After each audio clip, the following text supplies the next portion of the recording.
thought I could start by first acknowledging how fun this has been to have these series of dialogues with Jordan. Now this is the fourth event we've done, and the second with Douglas.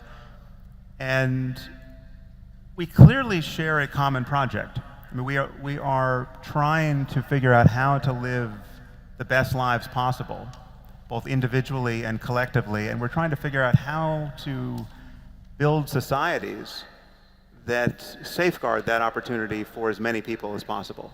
And I think we each have a sense that ideas are really the prime movers here. That it's not that the world is filled with bad people doing bad things, because that's what bad people do, though there's some of that. It is mostly that so much of humanity is living under the sway of bad ideas, and it's bad ideas that can cause good people, or at least totally normal people like ourselves, to do bad things, all the while trying to live the best possible lives.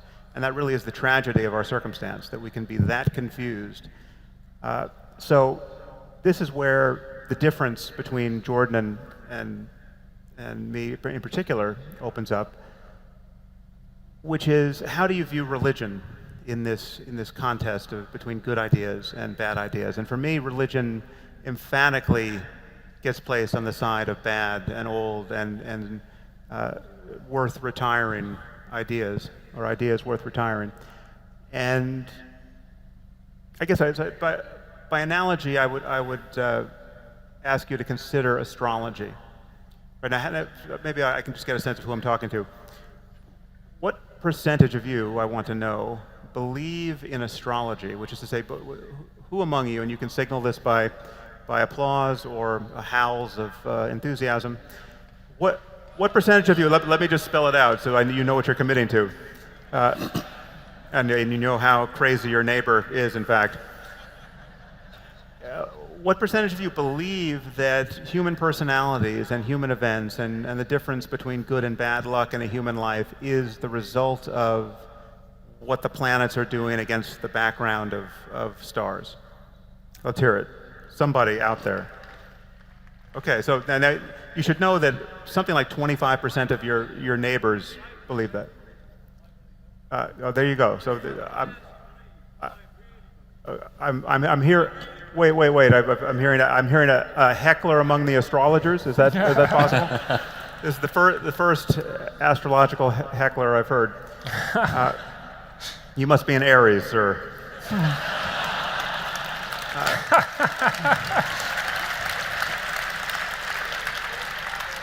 So it won't surprise you. I have a related question, which is, what percentage of you, I want to know, are religious? Which is to say, who among you believe in God, a personal God, a God that can hear prayers, a God that can take an interest in the lives of human beings and occasionally enforce good outcomes versus bad outcomes? Who among you, and now again, I want to hear applause or silence, believe in that sort of God? Okay, so this is my concern. This is my concern with what Jordan has been saying and writing these many months. I feel that you're in danger of misleading this second group of people. That the way you talk about God has convinced, and will continue to convince, some percentage of humanity that it's fine to hold on to this old sort of God, this God that can hear prayers and that can intervene or not in the lives of human beings. And as we've begun to explore, I think there are a lot of problems with that kind of belief. If nothing else, there are many such gods on offer, and devotion to them becomes irreconcilable among true believers.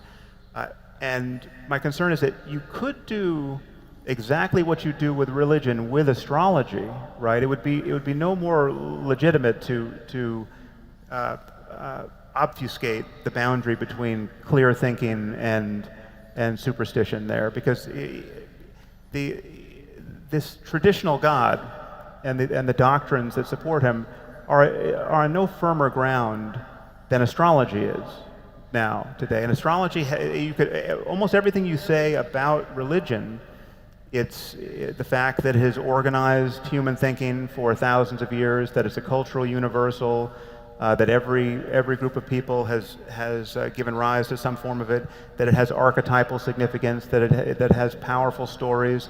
All of that can be said about astrology. And in fact, some additional things can be said about astrology that would argue in its favor. For instance, astrology is profoundly egalitarian. You know, there's no bad zodiac sign. Whoever you are, everyone's got a great zodiac sign, and you know, it's just an inconvenient fact of the discipline that if I read you Charles Manson's horoscope, you know, 95% of the audience would find it relevant, and that's how easily falsifiable astrology is. But my concern is that we could live in a world where societies are shattered over things like, you know, different zodiac interpretations. And we don't live in that world for good reason, because we have beaten astrology into submission. And I would say that religion, in terms of revealed religion and belief in a personal God, is, over the centuries, getting the same treatment by science and rationality, and should be. And it is a perverse circumstance that we live in a world that is shattered by religion. Yeah.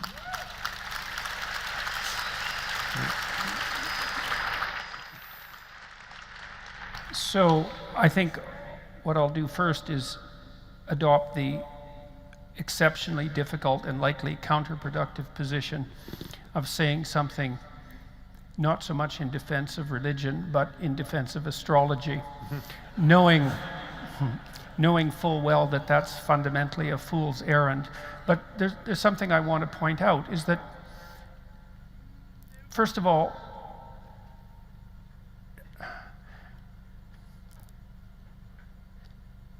astrology was astronomy in its nascent form. And astrology was also science in its nascent form, just like alchemy was chemistry in its nascent form. And so sometimes you have to dream a crazy dream with all of the error that crazy dream entails, because you have an intuition that there's something there to motivate you to develop the intuition to the point where it actually becomes of genuine practical utility. Now, when we look back on the astrologers and we view their contributions to the history of the world with contempt, we should also remember that the people who built Stonehenge, for example, and the first people who determined that our fates were in part written in the stars, were people whose astrological beliefs were indistinguishable from their astronomical beliefs. And you might think, well, in what sense is your fate written in the stars? And I would say it's certainly the case insofar as there are such things as cosmic regularities. So it was the dream of astrology that there was some relationship between the movement of the planetary bodies and the fixed stars and human destiny, and that's what drove us to build the first astronomical observatories, and to also determine that there was a proper time for planting and a proper time for harvesting, and a way of orienting yourself in the world, for example, by using the North Star. It's also the poetic ground that enabled us to identify the notion that you could look up and orient yourself towards the heavens, and that there was a metaphorical relationship between that and positioning yourself properly in life. And at a deeper level, the cosmos was the place that the human imaginative drama was externalized and draped itself out into the world as something that was essentially observable, so that we could derive great orienting fictions from the observation of our imagination. And so part of the problem that Sam is pointing to is the difficulty of distinguishing valid poetic impulse from invalid poetic impulse, and that really is a tremendous problem. You see that arise also in people who have religious delusions attendant upon manic depressive disorder or schizophrenia. But so much of what eventually manifests itself as hardcore pragmatic scientific belief has its origin in wild flights of poetic fantasy. And it's also the case, by the way, that that's actually how your brain is organized, as far as I can tell, that when you, and it isn't just me, there's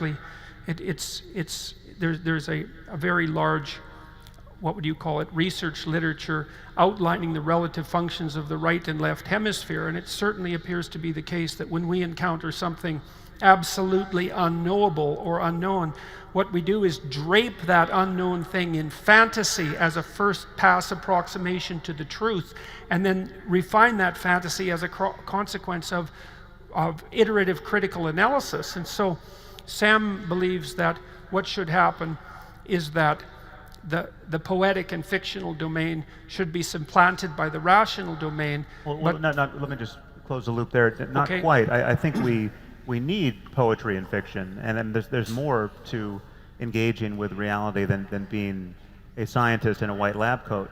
But we need to be able to clearly distinguish fact from fantasy, or fact from merely fertile flights of the imagination. And we want to be rigorous there and rational there. And it's not that there's no place for mere creativity that's not Well, I guess, on the rails of rationality. Well, look, fair enough then, but I mean, then partly what we are disputing is the relative import and of those two domains. Let's say the poetic and the fictional, and the rational, and the status of religion now in that. Well, I have a dichotomy. hard time reconciling that to some degree with your more what would you say, formal statements about the problem, because your mechanism, the mechanism that you put forth above all, outside of truth, is rationality. And it isn't clear to me if you're willing to allow the utility of spiritual experience, which you do, and if you're willing to make, what would you say, allowances for the necessity of the poetic imagination, exactly how it is that is also encapsulated under the rubric of pure rationality. See, and here's something, you can tell me what you think about this, and I've been thinking a lot about what Sam and I have been talking about, by the way. You know, so I'm making the case in my writing that democratic institutions not only grew out of the Judeo-Christian substrate, but that they're properly ensconced within that substrate. But I'm also perfectly aware that not every religious or poetic system gives rise to democratic institutions, first, and also that there are Christian substructures, maybe the most obviously in the case of the Russian Orthodox Church, right, where the same metaphysical principles apply, but out of which a democracy did not emerge. And so it does seem to me that what we have in the West is the consequence of the interplay between the fantasy-predicated, poetic Judeo-Christian tradition and the rational critique that was aimed at that by the Enlightenment figures.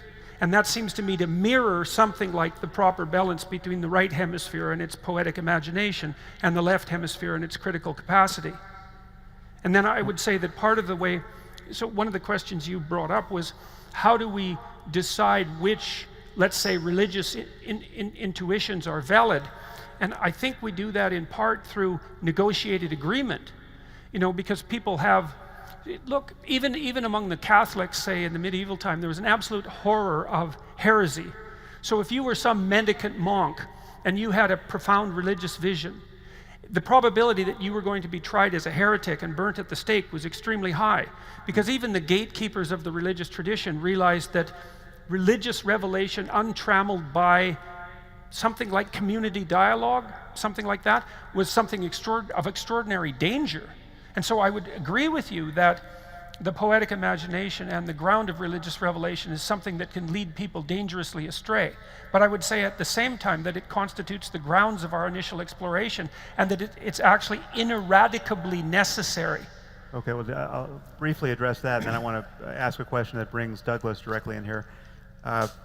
I think this is an instance of what's called the genetic fallacy, the idea that because something emerged the way it did historically, as a matter of historical contingency, it is good, the origin is in fact good and worth maintaining, or that it was in fact necessary, that we couldn't get these good things like democracy any other way, or we're unlikely to. And I would say that there's no Abrahamic religion that is the best conceivable womb of democracy or anything else we like, science. That's a great place to get Douglas involved. Yeah. So, but I would just add one other category of thinking here. We have what we think is factual and methods by which we derive facts. I would put rationality there and an empirical engagement with reality.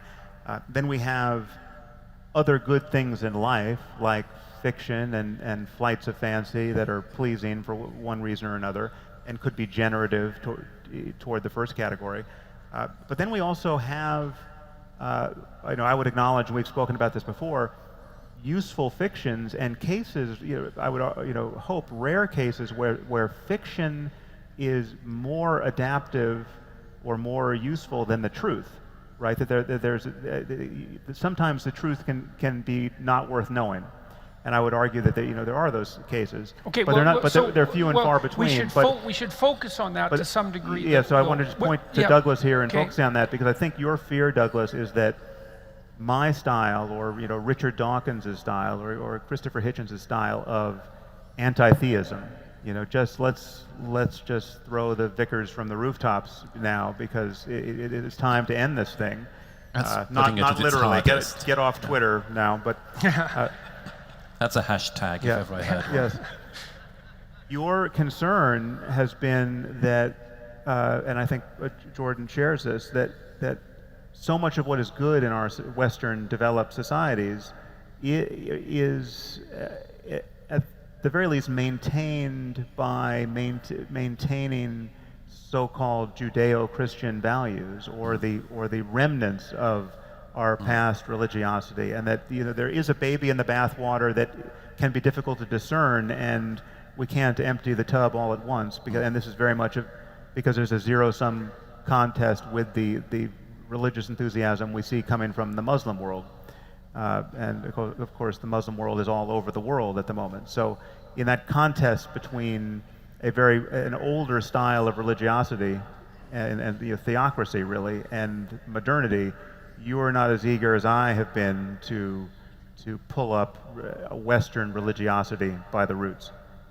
Or chuck the vicars. Yes. Yes, I think that's fair. I think I sit metaphorically as well as literally between the two of you. I realized from our conversation in Dublin some of what your concerns are about what Jordan has been saying and what he is saying, and I share some of the concern. I said to you then that I used the analogy of what our friend Eric Weinstein recently described to me as Jesus smuggling, that it was a consequence of a discussion about biologists. What do you do if you're discussing design, intelligent design? You can be okay as long as your own bandwidth on the issue, as long as your own depth of knowledge on the issue is very considerable. You can be okay discussing that biology with somebody, even a fundamentalist Christian, so long as you can follow every step of the way. But the fear will always be that the moment you're not looking, they're going to smuggle Jesus in. Or they'll wait till the moment that you're not comfortable anymore with the argument, the bit when you're at the very end of your cognitive ability, and then they'll, trust me. There's Jesus. Yes. There's Jesus. And one of the things I realized from Dublin was, although I think you may not think that Jordan himself is going to try Jesus smuggling on you, you fear that somewhere down the line from what he's saying, somebody else will do that trick.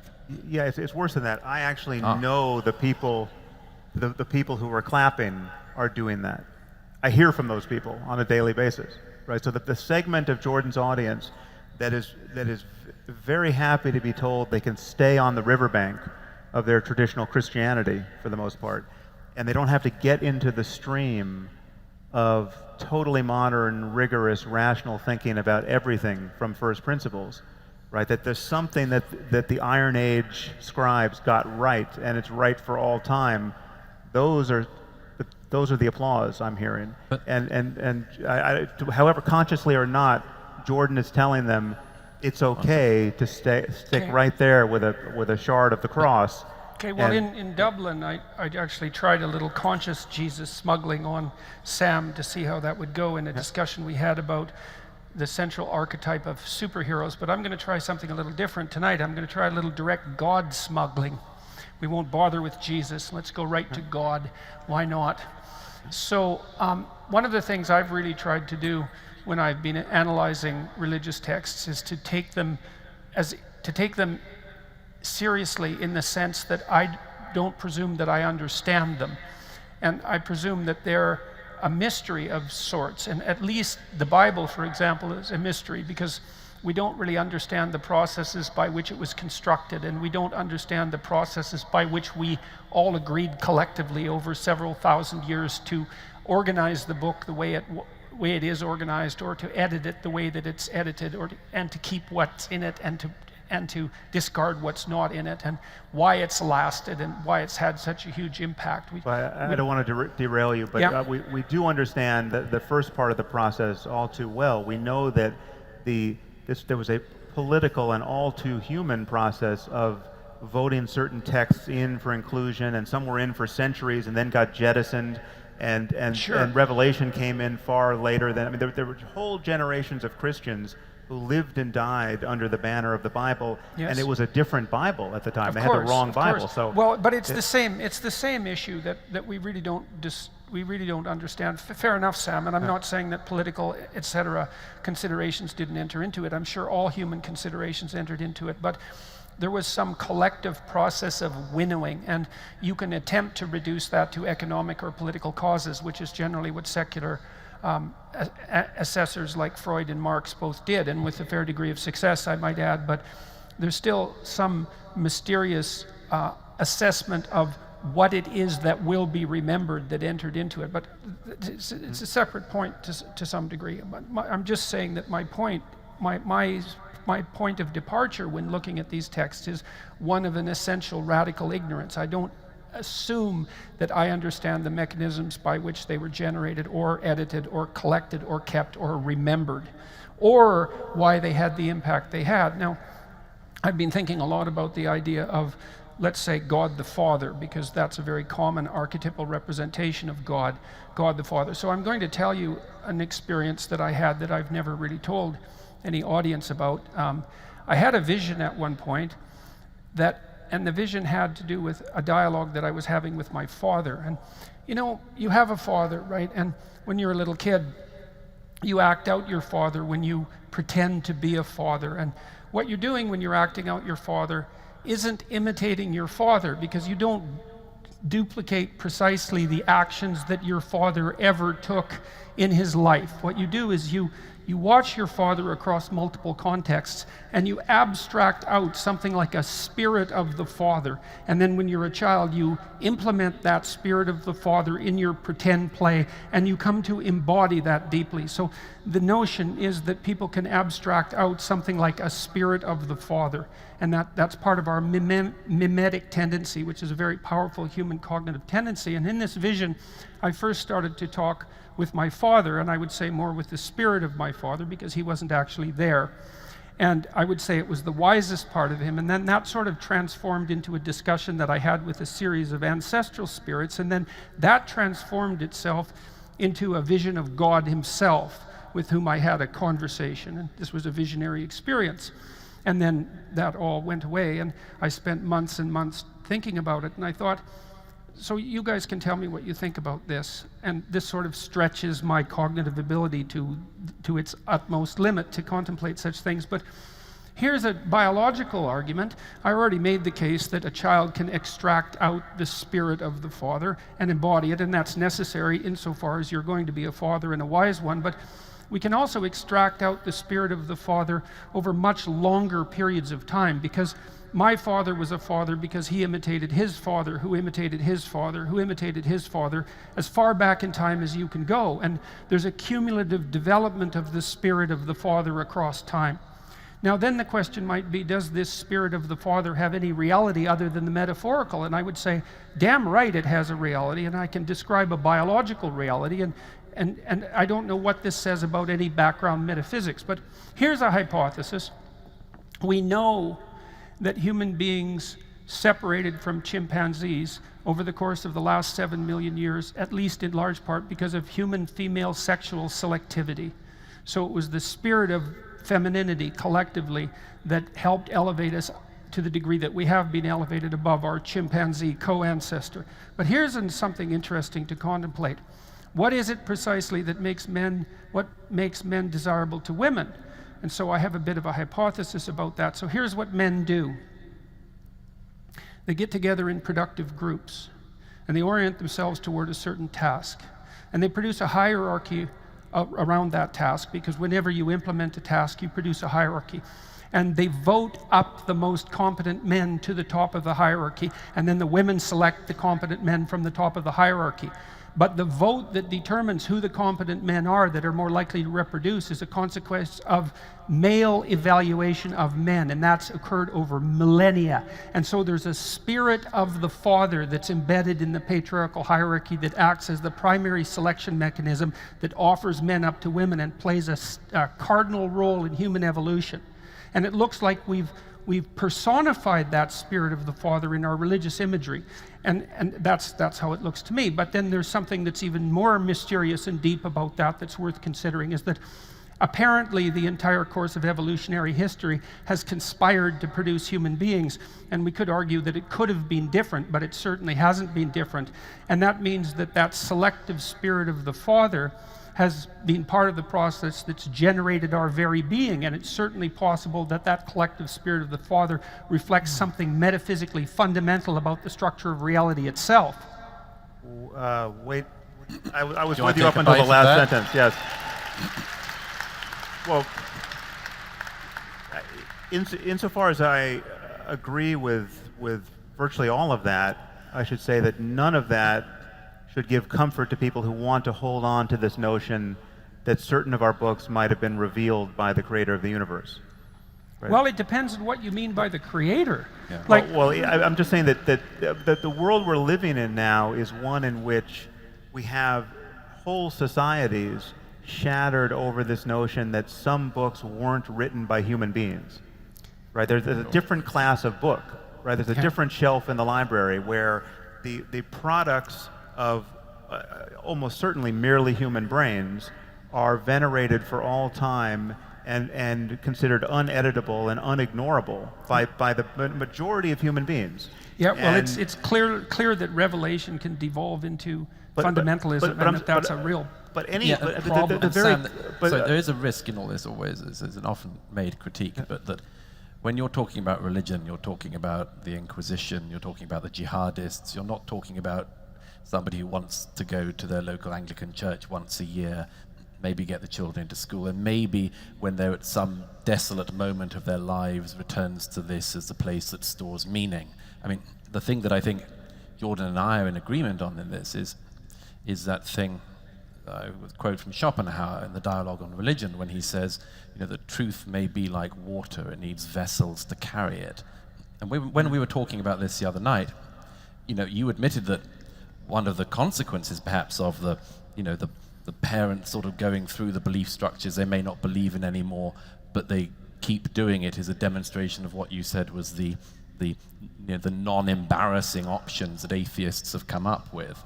But it may also be that since we don't have very many vessels, that cracked and damaged and sometimes transparent as they are, what vessels you have might be worth holding on to. Well, no, I think the challenge here is, it feels that, well, first of all, we should first notice that these comments very often take the form of, you and I don't need this stuff, but most other people do, right? And that is, it can do that, yeah. Yes, that's inevitably, and it sort of took that form at one moment the other night, where you acknowledge that people of low intelligence are best placed in a conservative paradigm, a traditionally conservative paradigm, because there's less to think through. Right now, obviously, you don't want your view on religion summarized by "it's good for stupid people." Well, I do want it summarized to some degree that way, because one of the things we do. I'm giving you the opportunity again to put this foot in your mouth. But I would say not only.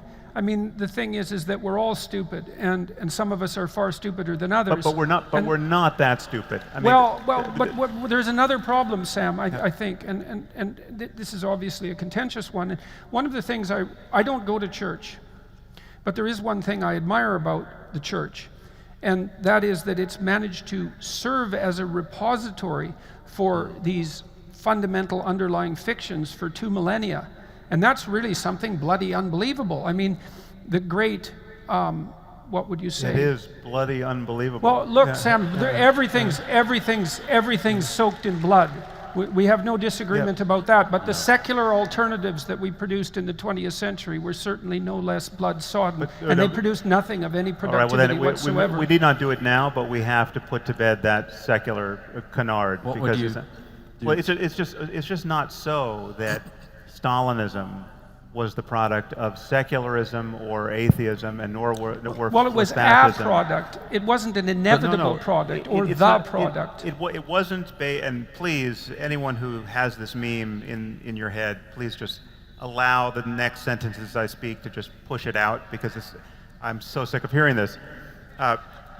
This idea that the greatest crimes of the 20th century were somehow the product of atheism. Right.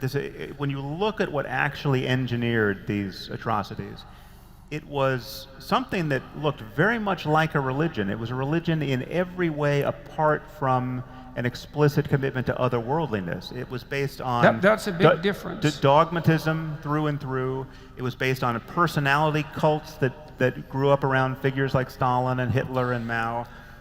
It was not the ideas of Bertrand Russell and David Hume that brought us to the Gulag or to Auschwitz. Yes, but then you can't say it's the thought of Jesus Christ either. I mean, well, no, it's true. No, I can say that. I can say it was the thought of St. Augustine, and I can say it was the thought of St. Thomas Aquinas explicitly that gave us the Inquisition. This is a fact. Can I make a suggestion? Yeah. I mean, this is a general one as well as one for tonight, but the whole discussion, I mean, I said the other night in Dublin that to a great extent, when the history books are written about the period we're living in, they'll probably be described as the post-Holocaust period in history, the post-World War II era in Europe. It's still going on. So we're still going through this, trying to work out what happened. And I have to say, one thing that I, at any rate, am equally tired of is the claim that this has got to be a tennis game between the religious and the non-religious. That people say that the 20th century's crimes were committed by atheists. Sometimes true, often wrong. Or that the 20th century's crimes were committed by people who were religious. Sometimes true, often wrong. No, but you're not observing a crucial distinction here, because I would never be tempted to hold religion accountable for the bad things that religious people do that have no connection to religion. Right? So if a Muslim robs a liquor store, I'm not going to blame Islam for that. Right? There's no doctrine. There's no doctrine. Especially not then. There's no doctrine that makes sense of that behavior. What I blame religion for, and likewise, there's no doctrine in the mere loss of religion, i.e. atheism, that gets you the Gulag. Well, right? hang on. Oh, there is. No, there's not. But let me just flesh out this point for one more second. The only thing I blame religion for are the things that it becomes rational to do by the light of these beliefs. If you accept these doctrines, a rational and good person can be tempted to join ISIS. That's my concern. A rational and good person can be tempted to support the Inquisition. But of the many things they had in common, this is the point that David Berlinski made in his book, what did the NKVD have in common with everyone who oversaw the Gulag? The SS, people who guarded the camps, the people who put people on trains. What did they all have in common? What did they have in common with Mao? Among other things, they had in common the fact that none of them thought that God was watching them. None of them thought that they were being observed and would be held accountable. It doesn't help when you think God is on your side. We have just as many examples where people do it because they think God is on their side, right? Sure. God is watching and clapping. I'm not denying that. I'm saying that the attempt to make this a tennis match over the 20th century is a mistake. We're still trying to work out what caused it. Religion had a role, atheism had a role. But the perpetual tennis match of it, I think. Well, and there is something to be said at a more sophisticated level, I would say, for the idea that you have an obligation to a transcendent ethic. Now, you make that claim in the moral landscape. You lay out a transcendent ethic, in my estimation. That's one that puts the onus of responsibility on the individual to act in a way that, at minimum, minimizes suffering. And you think of that as a statement of fact, that that's the proper way of being, and I think about it as an axiomatic statement of faith, and that's one of our differences. But I have been very careful in my analysis of the relationship between the idea of sovereignty and the idea of religious belief. And one of the things that I have worked out, I think, partly from reading such people as Eliade and Jung, was that there is an emergent idea of sovereignty that does involve being accountable to a God.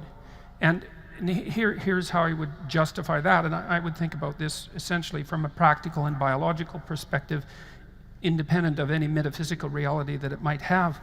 So the ancient Mesopotamians, for example, believed that their emperor was the incarnation or the representative of a god named Marduk, and that actually bestowed certain ethical responsibilities on the ruler. And so the ruler had to be a good Marduk in order to be a sovereign, to be regarded as sovereign. He had to be the embodiment of these divine principles. And it took the Mesopotamians a very, very long period of time, perhaps several tens of thousands of years. They weren't Mesopotamian during that whole time, obviously, to work out what those principles of sovereignty should be. And the Mesopotamians encoded this in their fictions, in their religious fictions, making essentially the proposition that the proper ruler had to have eyes all the way around his head, because that was one of the attributes of Marduk. So he was someone who was genuinely paying attention, who was capable of coming into voluntary contact with the great chaotic substructure of being and cutting it into pieces and making the habitable world, and also speaking words that were truthful, that had the power, the magic power of truth. And the ruler had to act that out if he was going to be the sort of ruler that his people weren't entitled to slay and sacrifice. And then once a year at the New Year's festival, he would go outside the city, the walled city, and he would act out his role of Marduk. And the priest would humiliate him and ask him to confess all the ways that he hadn't been a good Marduk, so that he could remember that he had a responsibility to undertake to embody this relationship with these divine principles. And the thing that's so important about this, so that's so absolutely crucially important, is that it established the principle that even if you were at the top of a hierarchy, you weren't absolute. There was something above you that you were subordinate to. And one of the extraordinarily useful ideas about the abstraction of even God as a personified spirit, let's say, is that it allows every leader to be subordinate to something that's beyond him. Now, that doesn't mean it can't be misused, but it's a very, very, very important idea. Yeah, except you can get there the other way around. You can realize that even if you're at the top of the hierarchy, you are radically dependent on everyone else. The tip of the pyramid. But everybody at the tip of a hierarchy doesn't believe that. Sometimes they believe that they can do whatever the hell they want. Yeah, but I'm saying if you're going to believe something that's compatible with rationality globally and has the least conceivable downside, I would put in that place not a superstitious attachment to a notion of an invisible friend or punisher who's above you. I would put in its place the totally defensible and palpably true fact that you could be the king of the world, and you are dependent on everyone around you to eat, to not be murdered by them. I mean, you are. I mean, it's amazing how precarious even a totalitarian regime is. I mean, the amazing thing is that these last at all, because in many cases it would just take 50 people to act in unison to kill the tyrant, right? But it never happens because you just have a first mover problem. Everyone is afraid to be the first person shot.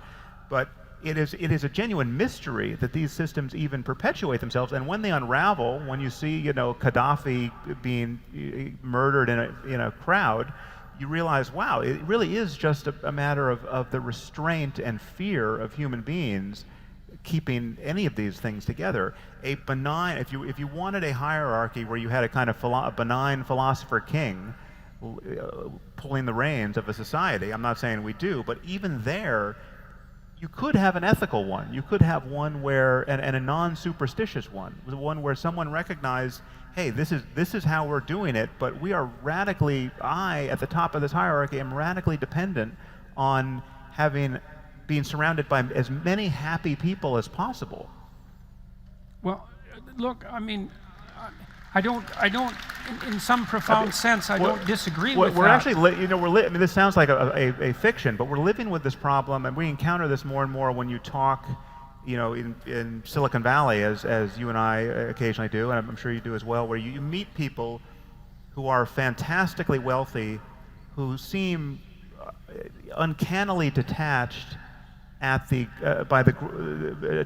detached at the fact that there's this growing chasm between them and those they know and the rest of humanity, and one begins to wonder, what level of wealth inequality will everyone find alarming? And some people are acting as though there is no level that is alarming, that there's the kind of a law of nature that this thing can grow just impossibly to the point where we have trillionaires walking around and driving in their motorcades, and it's kind of it's sort of the libertarian religion one occasionally runs into, and clearly there's some level of inequality that's untenable, or at least would be undesirable. I mean, well, it's a funny thing, because that's a place where our thought loops and then agrees to some degree again, because I do believe that you can, in some sense, rationally derive an ethic. So let's take the argument that you put forward and say that, well, and this is an extension of your well-being argument to some degree, which I've thought about a fair bit. It's like, well, okay, what's the optimal solution for you? Well, first of all, there isn't just you now. There's you now, and you tomorrow, and you next week, and you in a year, you in 5 years. So there's you and the you that propagates across time. So one of the implications of that is that you can't do anything that's really good for the you now that isn't very good for you a week from now, right? Yeah. So that means you have to imagine yourself as multiple individuals across multiple time frames. And then you have to figure out what's good for all those individuals across all those time frames, although you discount the future to some degree because of its unpredictability. But then, so that's a very tight set of constraints. And you might say, well, a rational person would calculate what was optimal across all those multiple time frames. Then you do the same thing with other people, which is the point you just made. Well, it isn't just you, because who's you? There's you and your family. And most people are in a situation where they would regard damage to their family as perhaps even worse than damage to them. So whatever they are obviously encapsulates their family, and then to some degree that flows off into the community. And so there is no isolated you, and that's sort of your point with regards to the ethic. But then, so I agree with all that, but then one of the things that I would suggest is that, because that's an incredibly difficult rational calculation, and perhaps an impossible one, technically speaking, but certainly very difficult, that what has happened in part as our great narratives have emerged across time is that we have observed ourselves attempting to solve that multiple identity, multiple time frame problem, and we've told stories about people who do that exceptionally well, and then we've winnowed out those stories, and we've produced these powerful narratives that encapsulate the ethic that does in fact reflect that wisdom. And and I think you actually accept some of that in your moral propositions, which is something that we've talked about before. So for example, although never really agreed on, you certainly believe, for example, that the embodiment of truth is one of the means whereby you solve the problem of ethics. And I would say that that's a deeply rooted Judeo-Christian concept, that it's the truth so above deeply all, rooted that it precedes any notion of religious provincialism. I mean, it's deeper than Judeo-Christian. It's deeper than our humanity on some level. At one point, we talked about the golden rule, and I said that the precursor to the golden rule can be found even among monkeys, right? Right, so right, the golden right, rule is or a rats, good rule yes. even for monkeys. Yes, exactly, exactly. And so, But let me just add to Yep, the yep. picture you sketched out. I completely agree with. We have an ethical obligation even to our future selves, right? I mean, we are in relationship to who's going to be the person who's drinking his fourth scotch tonight has some ethical relationship to the person who's going to wake up with a hangover tomorrow morning. And one thing we know for sure, and which we have begun to dimly understand and describe scientifically, is that we are bad at all of these calculations, Yes. right? Like the hyperbolic discounting of future rewards. well, that's and- also why I think we have these stringent limitations on rationality, Sam, is that we can't solve the problem through calculation. Well, no, but we increasingly can, and even where it's best summarized not by one thing I'll grant you is that it's not always best conveyed or rendered indelible and actionable by being given a nature paper or an abstract from a paper in the literature and being told this is the way you want to behave to maximize your well-being. It may best be conveyed by certain stories, right, or certain books that are in the philosophy section of the bookstore, not the science section. And you and I were at the book signing the other night, and someone came up with a copy of the Meditations of Marcus Aurelius, right? A fantastic book. I mean, there's so much wisdom in that book, right? And there's nothing about stoning a girl to death if she's not a virgin on her wedding day. Now, we all recognize that Marcus Aurelius was a human being who wrote this book, and that provenance is no barrier to taking the book deadly seriously. It's an incredibly useful book, and Stoicism could be the quote religion or the guiding philosophy of the West. It would be a much better one than Judaism or Christianity, and have virtually none of the downside. And so that's my point, that we're in this perverse circumstance of being held hostage by certain products of literature. And we need to break the spell.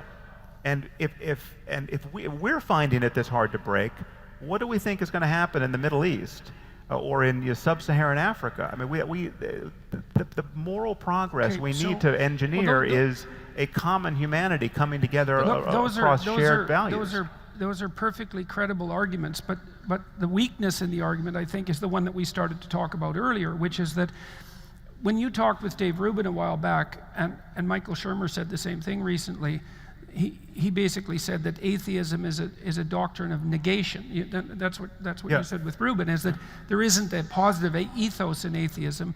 All it says is that there's nothing personified transcendent. It's something like that. There is no God, and so the problem with the atheistic it's not even the assertion that there is no God. It's just that it's a failure to be convinced by any of the gods on offer.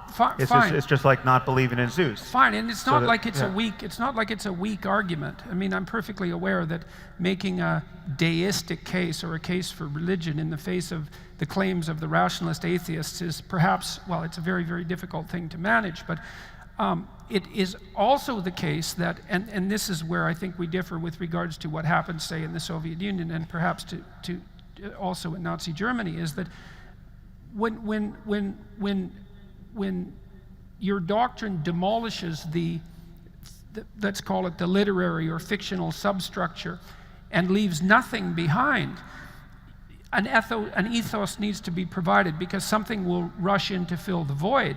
And it's certainly the case, and this is what Nietzsche warned about, even though he was a strident anti-Christian, and it's also what Dostoevsky foresaw. He said, if we knock out the logos from the substructure of Western society, Nietzsche believed that it was Christianity's emphasis on truth that destroyed Christianity, which was an extremely interesting criticism, that Christianity had elevated truth to such a degree that it actually resulted in the demolition of its own dogmatic substructure. But be that as it may, Nietzsche's prognostication was that if we allowed God to die, and perhaps there were reasons for that the consequence would be that we would be awash in both nihilism and totalitarian bloodshed, and that is what happened in the 20th century. And there's another aspect to that, which is that you made try to knock out the whole thing and take out some of the substructure, but not the whole thing.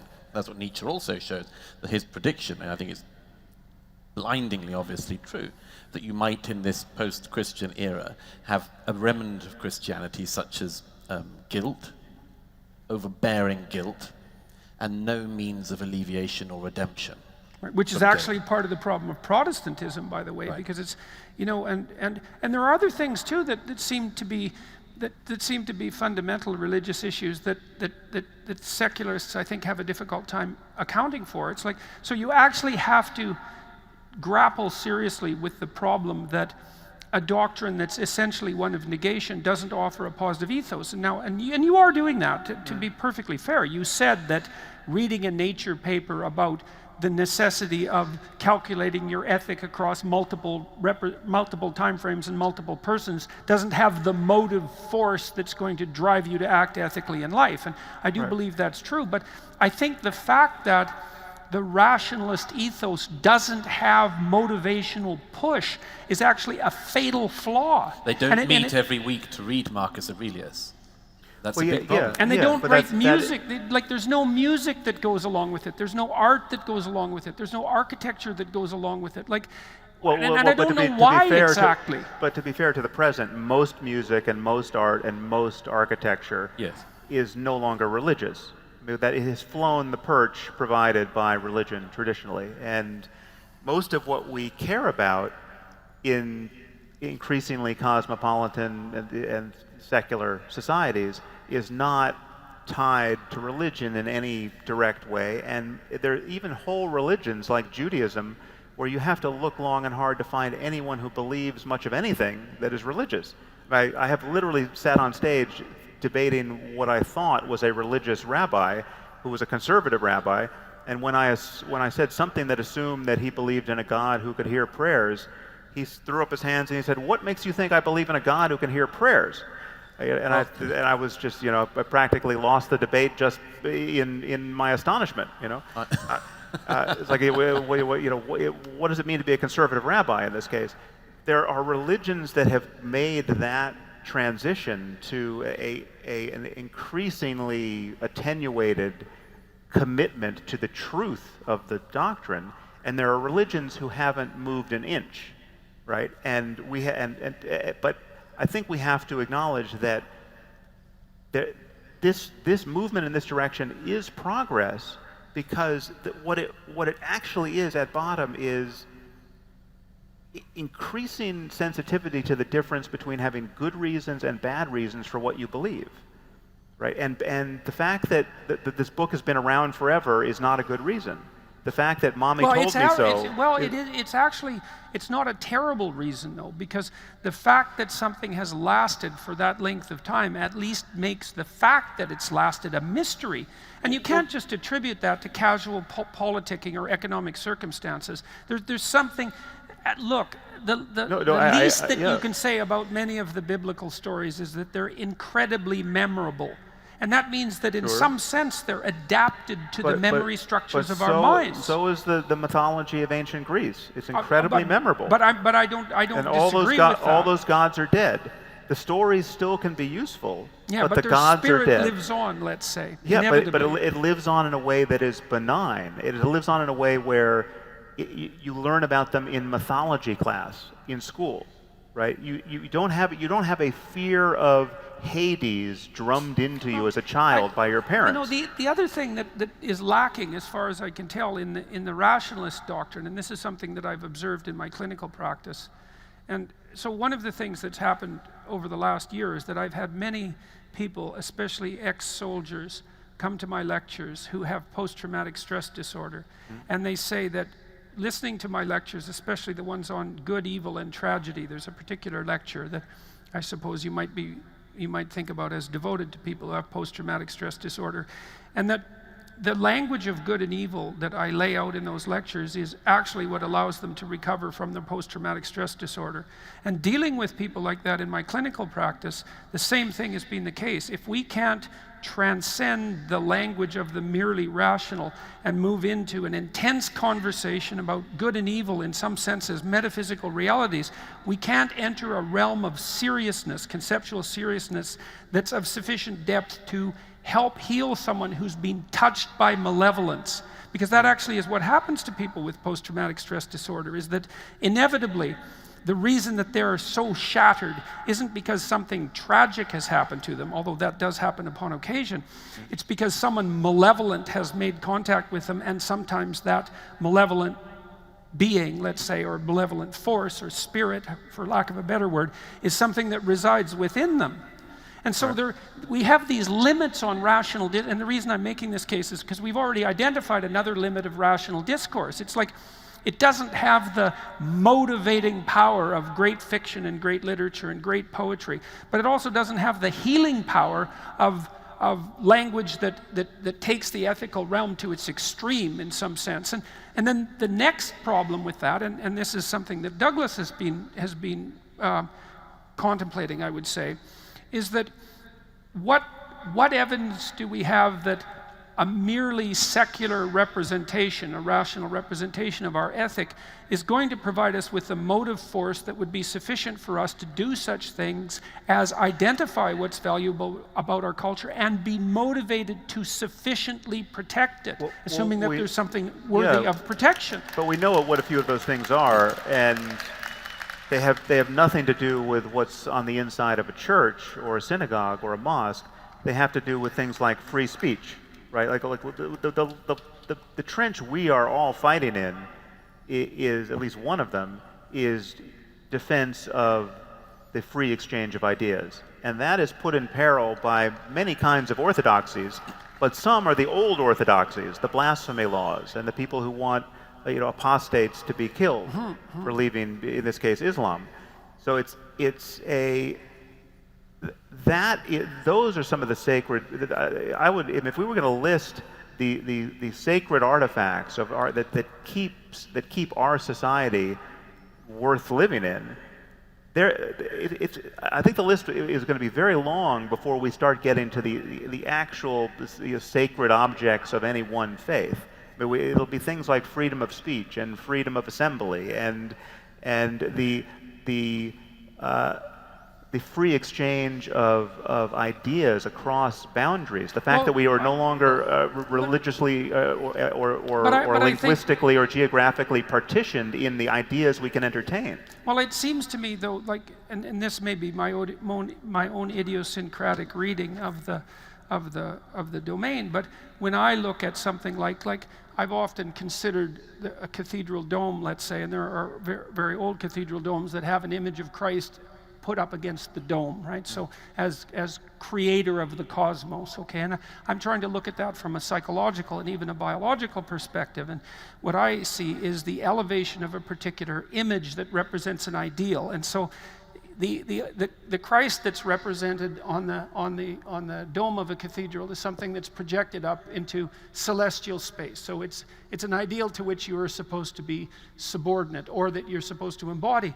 And the ideal is the ideal of the logos, technically speaking. The logos, the word made flesh, which is not only the word, free speech for lack of a better term, but also the embodiment of that, elevated to the highest principle. And that is given status as the creator of the universe. And the reason for that, in part, and this is written into the Judeo-Christian doctrine right from line 1, is the idea that it's through the discourse that you value so much that we actually engender the world as such. And that is a divine principle. And it's also, in my reading, the divine image of God that men and women are made in. And so what I see in the underlying metaphysic, where you see superstition and fundamentalism, and look, fair enough, and it's not like I would ever argue that that's not a danger. I see the imagistic and dramatized representation of exactly the idea that you hold to be paramount above all else, which is your commitment to truth, expressed in speech. Okay, well, so my concern, and this is where I started with you, is that you could give the same charitable reading of astrology, and you'd even be tempted to do it as we talk about astrology, as you showed at the outset.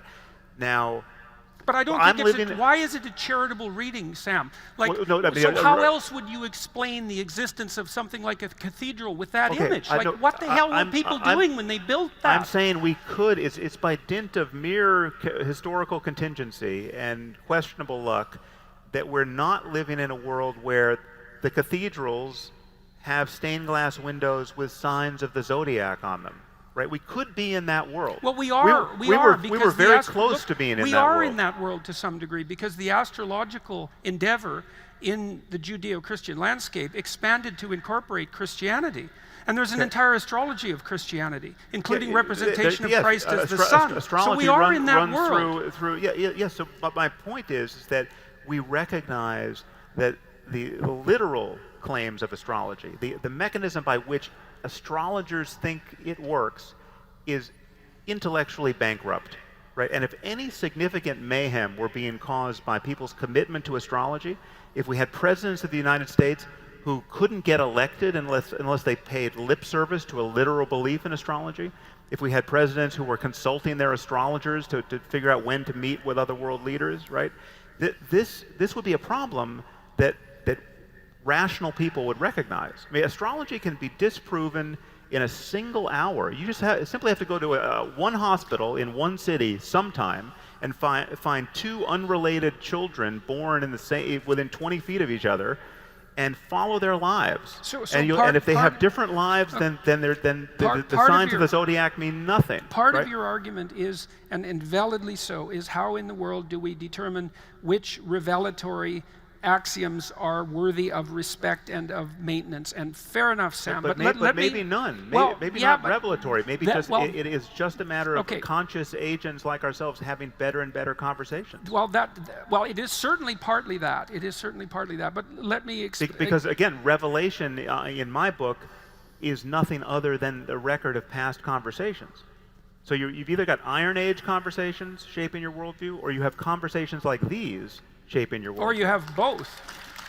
You can have both. Yeah, but then you have a dialogue with the past. But which brings me to Marcus Aurelius. I read him with great pleasure and astonishment, frankly. I mean, it is such a modern and edifying take on ethics and one's own personal well-being, and just not being encumbered by thoughts and vanities that are so easy to cut through once you notice them, but so captivating and deranging of your life when you don't. And there's more wisdom in that book than almost any book I can name, and you don't have to believe any bullshit to honor it and use it. Let me offer you a continued explication here.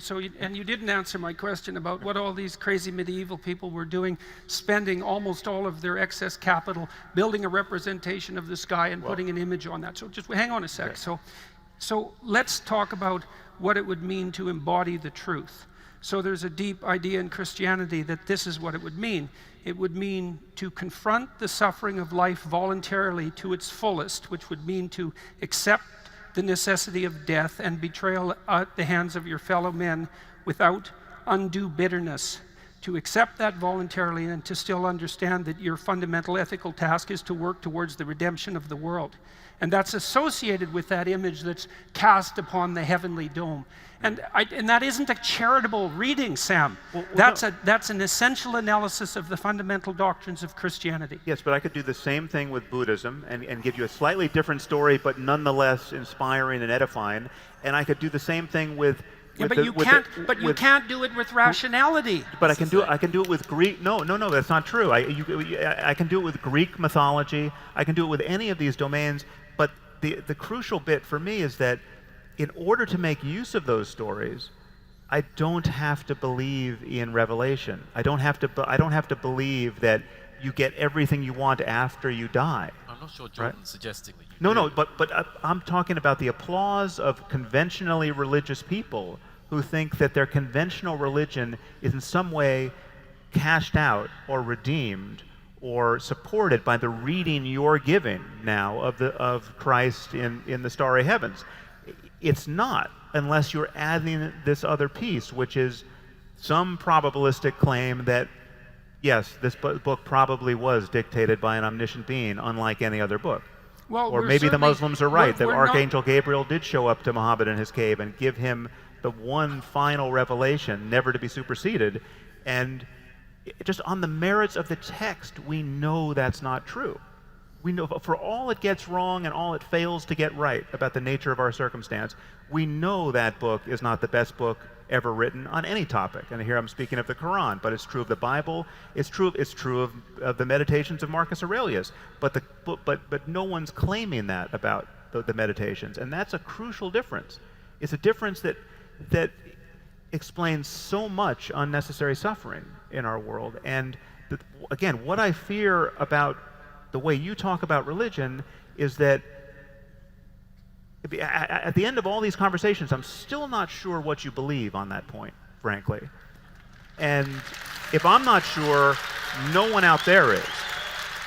Well, I don't know why you would expect to be sure about what someone believes. How do you think that any one of you are capable of fully articulating what you believe? You certainly aren't. You are not. That's completely ridiculous.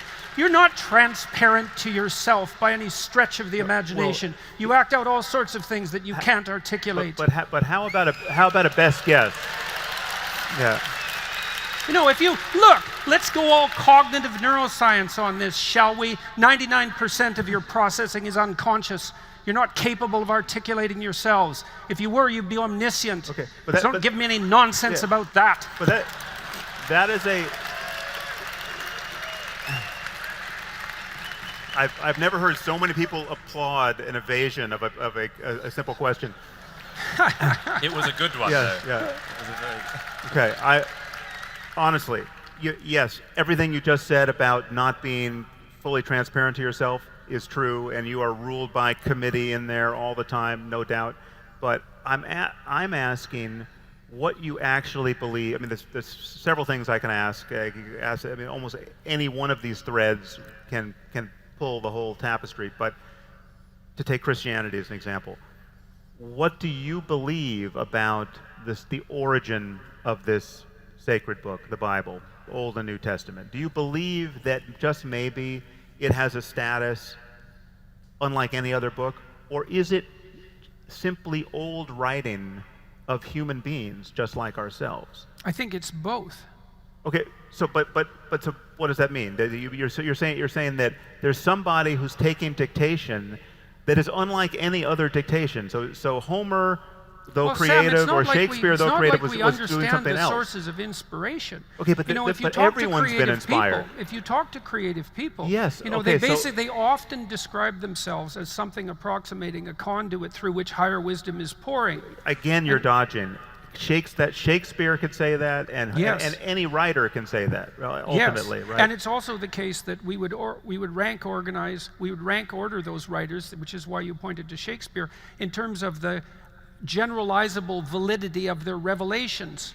Sure. And so, well, look, so you run into the same issue. You know, you criticize the Bible, and look, fair enough. You know, but you're also evading a very important issue, which is how do you quantitatively rank the contributions of literature without assuming that there's a hierarchy of revelation? There's a hierarchy of wisdom. Sure, there's a hierarchy of human wisdom. I will grant you that every day of the week. But But we're talking about primates like ourselves having conversations, and this is the most important game we can play. I mean, this is the best game in town, and it has always been so. But people are imagining, and it includes, as you said at the outset, what I would call spiritual experience. And spiritual experience admits of a fact-based discussion about the nature of human consciousness. And why do you allow that as an exception? Because it's not an exception; it's part of the data set. So it's possible to have so this is spiritual experience without the possibility of concretized revelation. No. So it's a formless spirituality that you're advocating. No. You can have. I'm not even discounting the possibility that there are invisible entities out there in the universe far smarter than ourselves who we could possibly be in dialogue with. I mean, there are many strange ideas that we could defend to one or another degree. I mean, there are people walking around speculating that we might be living in a computer simulation, that all of this is being run on some hard drive of the future, or some alien supercomputer. Now, that you can actually, I mean, Nick Bostrom at Oxford gives a very cogent argument in defense of that thesis. right? Now you can deal with that on its merits. I'm not saying the universe isn't stranger than we suppose or even can suppose, but one thing we know is that when you read the Bible, you can turn every page of that book and you will not find evidence of omniscience. You will not find anything in there that someone as smart as Shakespeare, or actually a little bit dumber, could have written. No, right? I don't think that's true, Sam. There are incredibly whatever well, else you might say about the biblical writings, there are incredibly potent narratives embedded within them. So it's impossible to write something, virtually impossible to write something like Cain and Abel. It's a paragraph long, and it's absolutely you're saying the Shakespeare of 3,000 years ago couldn't have written Genesis? He couldn't have written Cain and Abel, not in 10 sentences. So then who Cain and Abel is 10 sentences long. So then and it contains more wisdom than you can dig out in a lifetime. lifetime. So now we're getting to the nub of it. Then you think that was not the product of a human mind? I think it was the product of a vast collection of human minds working over millennia. Okay, so we have a committee of Shakespeare's. So, but still, we're just dealing with people. We've just got people. Well, but this concession, if indeed you're making it, and I'm still not sure, is the eradication of traditional Christianity. Look, if something is deeply wise, it's reflective of a deeper reality. Otherwise, it wouldn't be wise. I'm in love with deeper realities. So what's the deeper reality that something as wise as the story of Cain and Abel reflects? What's the reality? A landscape of mind that that either takes great training, great luck, or pharmacological bombardment of the human brain to explore. Right? There are ways to get there. There are ways to have the beatific vision, right? And we understand this to some degree experientially, and we can understand it to some degree by third-person methods of science. And it's not like I don't know. I mean, I've had many experiences that, if I had them in a religious context, would have counted for me as evidence of the truth of my religion, right? But because I was not brought up in a religious context, and because I spend a lot of time seeing the downside of that form of credulity, I have never been tempted to interpret these experiences that way. Try a higher dose. Yeah, I've tried. Believe me, yes. I'll go. I'll play that game of poker with you all day long. You'd be surprised, my friend. Yes. Well, maybe. We're going to have to ask, by the way, about Q&A. Maybe there's our next podcast. Yeah. Did you just see a card? Look, I've got to ask all of you a question now. So we're an hour and 15 minutes into this discussion.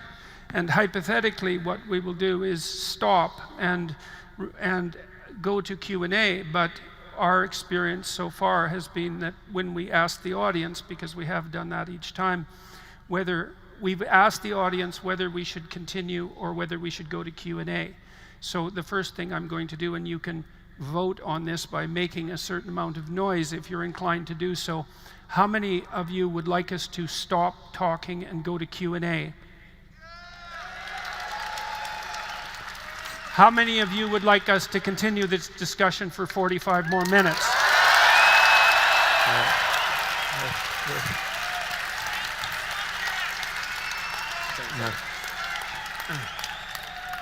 It seems to me that it's an objective fact that the latter people have the floor. It really is going to be a rude awakening when those applause are reversed, however. Yeah. We know it's time to stop. Just get off the stage. Yeah. Yes. Okay. So let me. Douglas, you were going to say something. You were going to ask something. You were going to ask something. Was I going to ask something? Yeah. Yes. I've forgotten what I was going to ask. I'll ask you something. Let's go back to one of the core problems that we've been trying to address, which is the apparent failure, perhaps, of the rationalist atheist types to develop an active ethos that has sufficient beauty and motivational power to serve as a credible replacement for the religious rituals. So there must be a reason why that failure has occurred.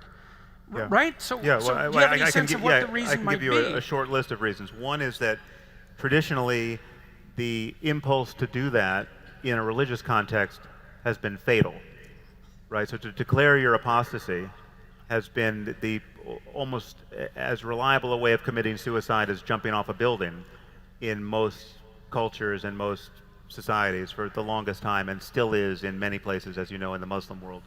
So there's been a barrier to entry to thinking creatively about alternatives to religion.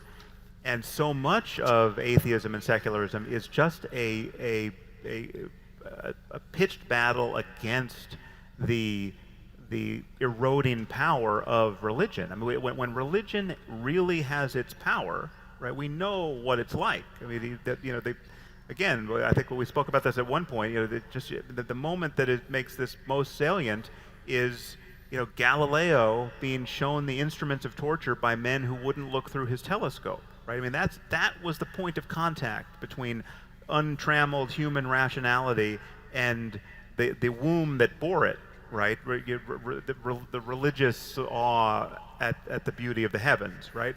So the moment a person like Galileo stepped a little too far, and to connect this to astrology again, Galileo was a court astrologer, right? I mean, so there was a point of contact between astronomy and astrology at that point. So we're still under the shadow of that kind of dogmatism and oppression in much of the world. I mean, for the longest time, it's still in the United States, you cannot run for the presidency without pretending to believe in God. It's amazing. It's an amazing fact, right? When will that change? Someday it will, but we have just had almost no time, to experiment in this space and innovate in this space. Well, there's been some time. There've been some decades. And I suppose the thing that unites Jordan and me on this is if we face some of the problems, some of the enemies, you might even say, that you identify as well, and the question is whether you should face them in the midst of an experiment that may or may not work, i.e. a leap into pure rationality, or whether you might decide it's worth, among other things, taking some of the versions of things that you've had that have been of worth in your past and using them where they're useful.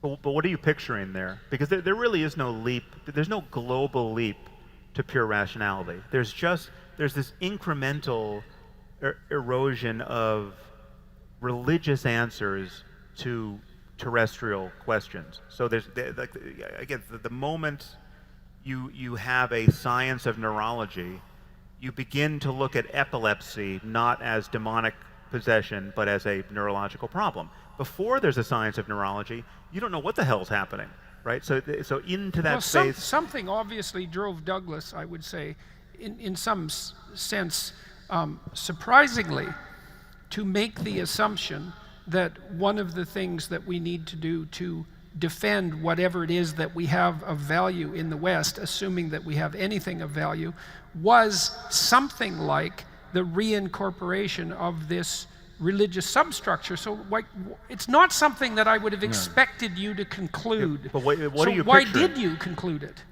Well, partly for the reason I just suggested, that the leap into pure rationality, there's no evidence yet that it's going to work, or there's going to be enough, or enough people are going to be able to partake in it. But give me the precise place where you're worried that it's going to fail, and what are you imagining Well, doing? you think it's Let me failing now. Yeah, let me give you one example. Yeah. And we may be in the midst of the discovery that the only thing worse than religion is its absence. And where are we discovering that? Look at the religions that people are making up as we speak. I mean, every day there's a new dogma, and you and I and Jordan have repeatedly tripped over those dogmas. Some usually survived, it has to be said, but they're stampeding to create new religion all the time at the moment. Every new heresy that's invented. And they're not as well thought through as past heresies. They don't always have the bloody repercussions yet, but you can easily foresee a situation in which they do. Right, I mean, a new religion is being created as we speak by a new generation of people who think they are non-ideological, who think they're very rational, who think they're past myth, who think they're past story, who think they're better than any of their ancestors and have never bothered to even study their ancestors. Right. So,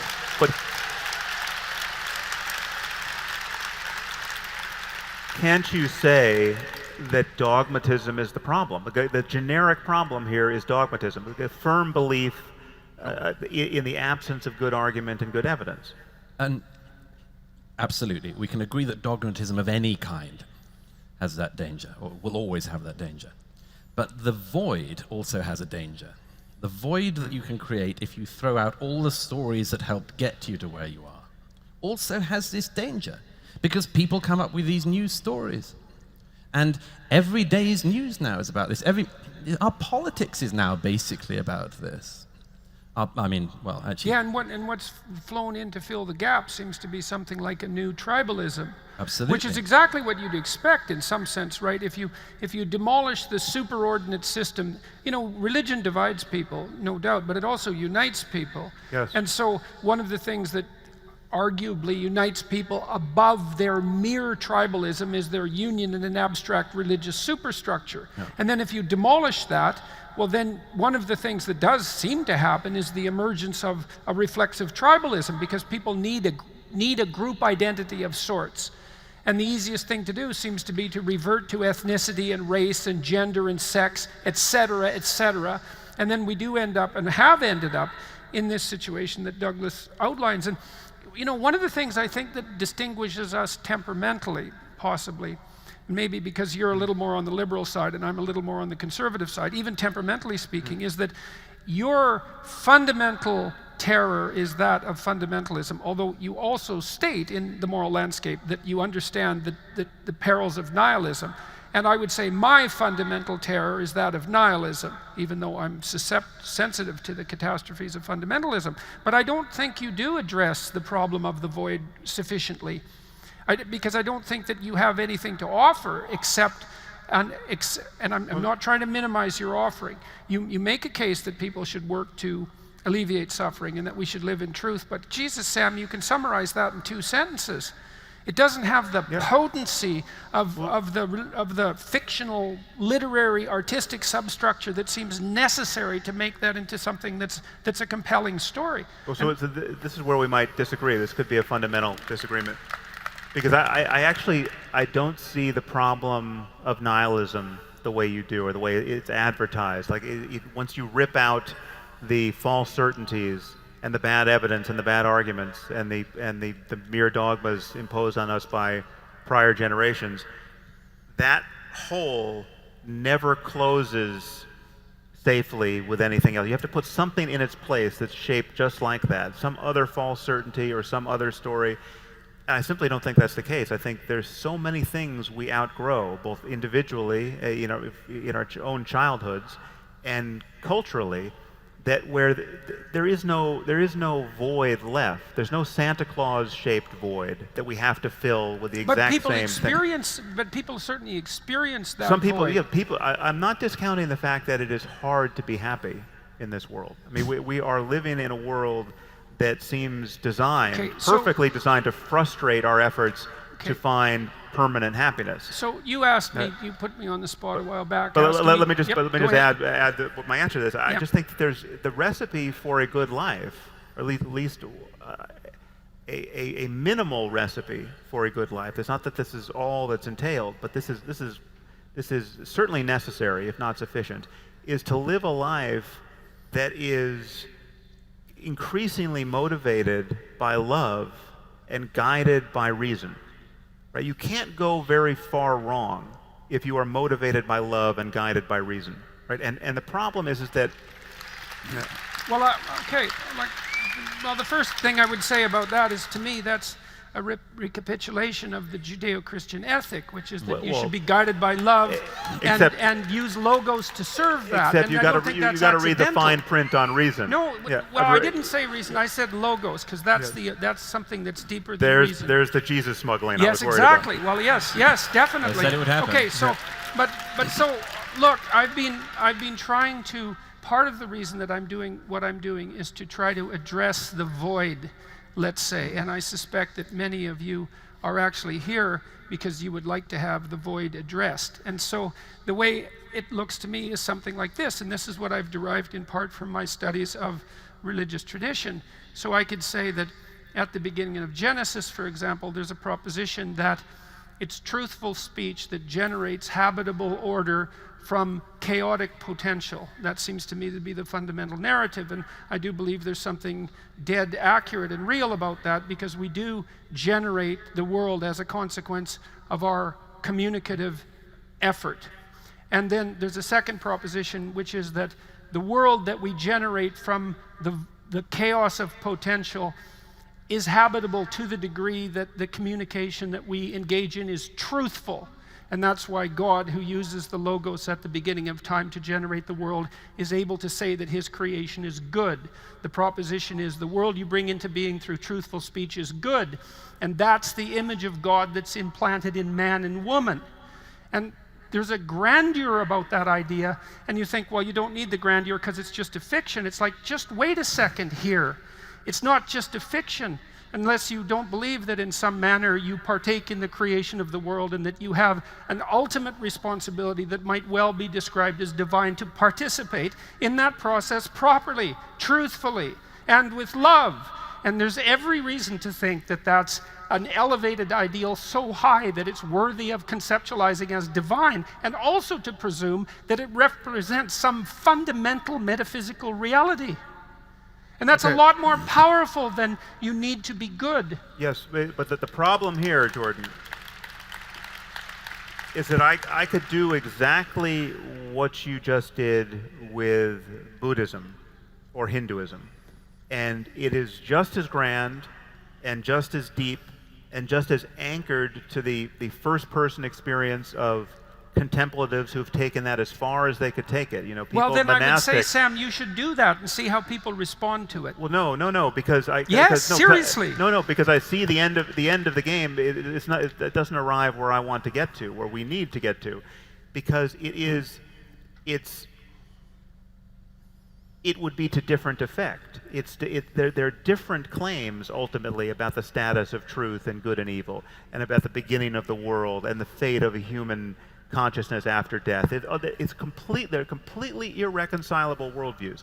I also don't think you cannot that square. If there are Hindus in the audience, they believe something that is totally irreconcilable to what Christians believe. I don't think that you can offer, pardon me, a watered-down version of Buddhism as a consequence of psychedelic experience as a acceptable and credible alternative to the power of the fundamental founding myths of the Western culture. Yeah, and if you think you can, then you should try. I'm trying. Well, I'm not trying that, but that's not what I. Well, first of all, just to get my biography straight, it's not just the psychedelic experience. I know. Yes. And I'm also not making light of the psychedelic experience. Listen, to take this. We're having most of this conversation on the side of wherein it seems reasonable to worry about the fate of civilization, right? We could have started at a very different point with just the nature of consciousness, right? Our first-person encounter with being itself, right? All of us wake up each morning. We are thrust from a condition of deep sleep, which we seem to know nothing about, and we're just got pushed through a veil of dreams into this apparently solid reality that we call the world, and we're engaging one another in this space of just consciousness and its contents, and we're trying to make sense of it. And science is the best language game we play, I would argue, in trying to make truly rigorous sense of it. But it doesn't exhaust all the language games we play. We play others that are also fact-based. We talk about what happened historically before we arrived here. We talk about facts as we can understand them that we just didn't witness, but others did, and we call that journalism, right? So we're trying to have a fact-based discussion. We used to call that journalism. Yes, it's getting harder and harder to discern what's actually going on now. But we are thrust into this condition of being our apparent selves, moment by moment, and we notice the difference between happiness and suffering, right? And this is not merely sensory. It's not merely that, I don't like the feeling of a hot stove, and I do like a warm bath. It's ideas, the ways of thinking about ourselves and the world can open the door or close the door to various states of happiness and suffering. And religion religion leverages that. People, the difference between believing that your dead child is in heaven with Jesus and not being able to believe that is enormous, right? I want to ask a specific, though. You've expended a certain amount of reputational energy and much more on the jihadists. In your battles, shall we say there, how much allyship, to use a very voguish term, have you found from fellow secular, rational people who want to love and reason like you? Well, that is a leading question, isn't it? I've got fingers if you need more. Yeah. No, your fingers are safe. No, unfortunately, but this is a problem of, I wouldn't ascribe this to, well, the allies you can easily find among deeply religious Christians, say, are there for the wrong reasons. Right. I mean, so I can find, I can go into. Are there wrong reasons for that? Well, no, they're Wrong reasons. They're there for the wrong. Well, they see the problem clearly for the wrong reasons. So, for instance, I meet secular scientist types, anthropologists, say, who are so far from knowing what it's like to believe in revelation that they don't believe anyone else does. Oh. Right. So when you tell them that members of ISIS really believe that if you die in the right circumstances, you get 72 virgins, and you're in, surrounded by rivers of milk and honey and all the rest. If you go into the ivory tower, you meet people who don't believe that anyone believes that stuff. But if you go into a megachurch, they know people believe that stuff because they believe their own dogmas, right? That's what it's like to be effortlessly right for not especially good reasons. The fact that you believe a book was written by God, and therefore it's trivially easy for you to understand that someone else believes that, but they just have the wrong book.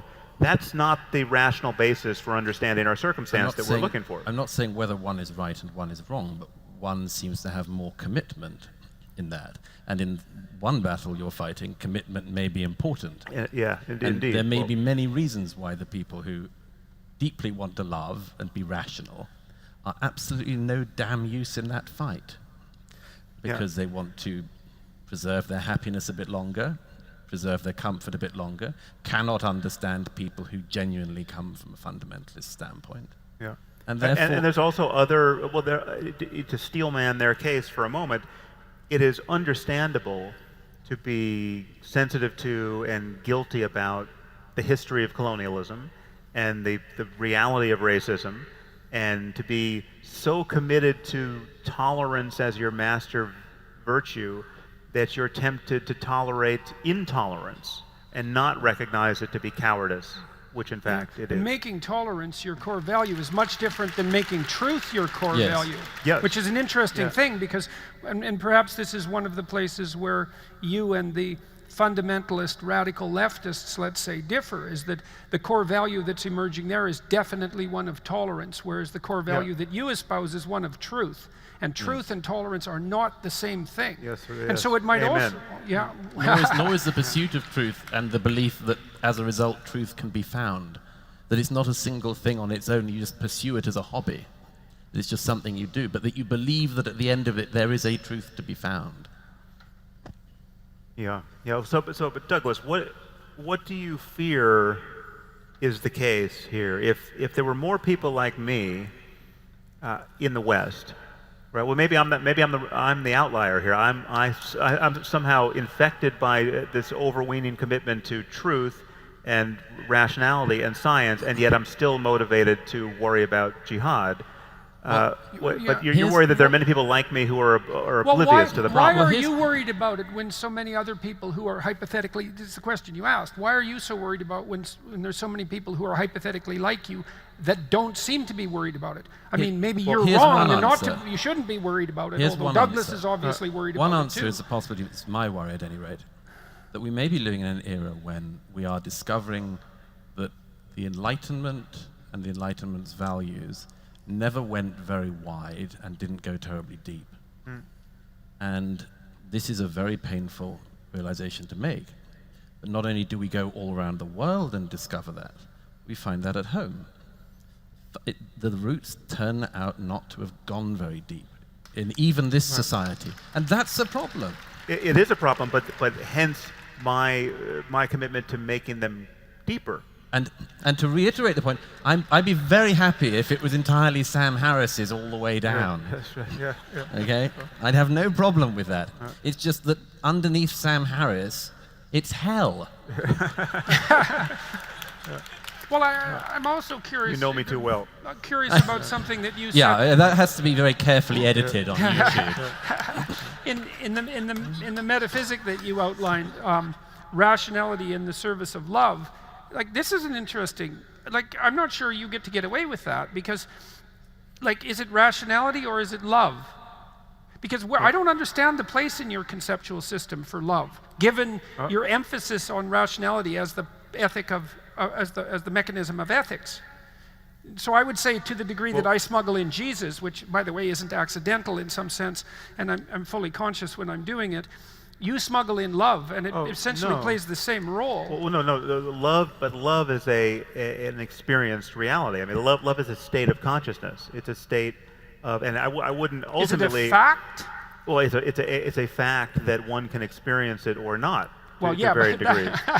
Yeah, but that's not the same thing. No, it is. No, it is. I mean, there are. It's a fact that you can experience something, but the thing that you're experiencing is there's also the thing that you're experiencing as a fact. Well, no, there are facts about the range of human experiences. I mean, I think, and not even just human, just conscious experiences. That if we can build computers that can feel love, I mean, that's not inconceivable, and we'll either succeed in doing that or not.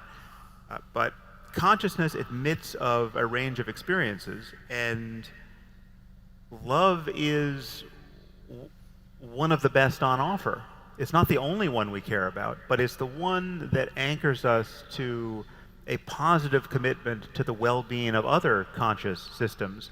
And but it's not a. But the crucial thing is the fact. I agree with you. It is a fact that loving someone entails a. Really, I mean, there are love and its counterfeits, right? People can confuse, romantic, attachment or lust with love, right? So, I mean, and the Buddhists are especially good at differentiating these various states of consciousness, and it's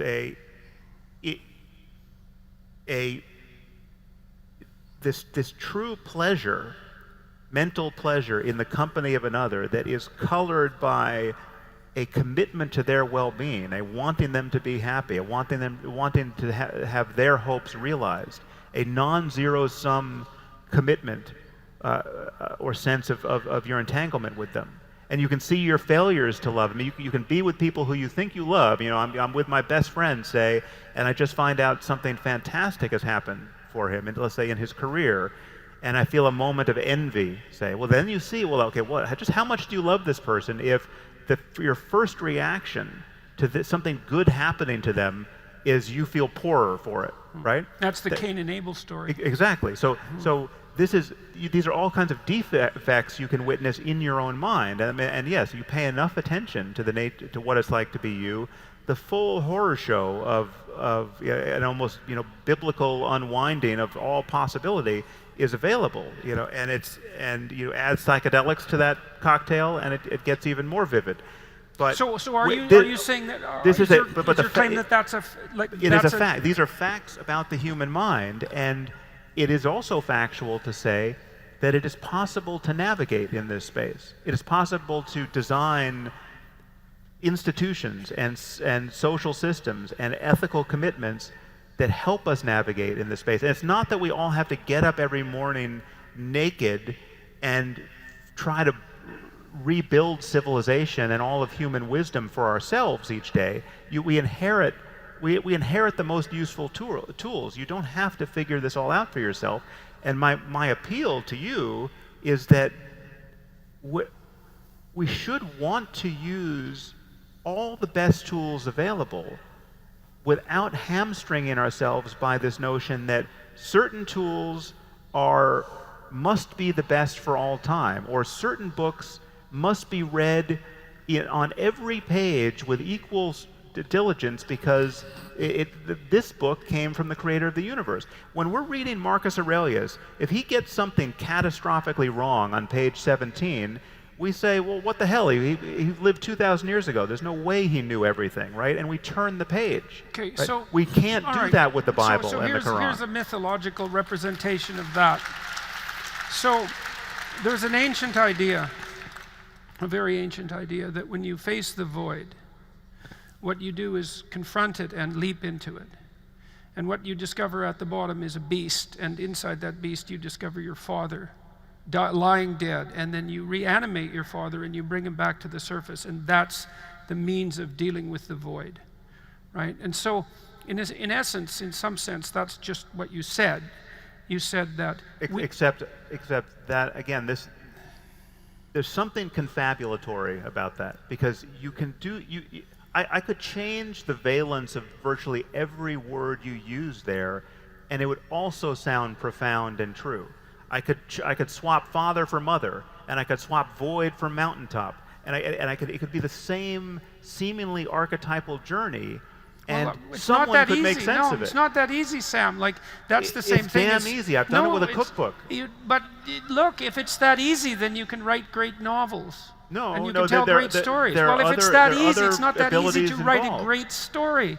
So these things can't be swapped out with ease. And there is a reason that it's your father that you rescue from the belly of the beast and not your mother in those sorts of situations. Yeah, but it is akin to... Again, I give you Buddhism and Hinduism that have completely different iconographies and mythologies. Well, they're different at some levels, but not at all. It's like languages. They're different at some levels and not at all. They're crucially opposite in many of these cases. I'm just saying that this kind of reading meaning into story there's a reason why it's not science, because it is in some basic sense unfalsifiable.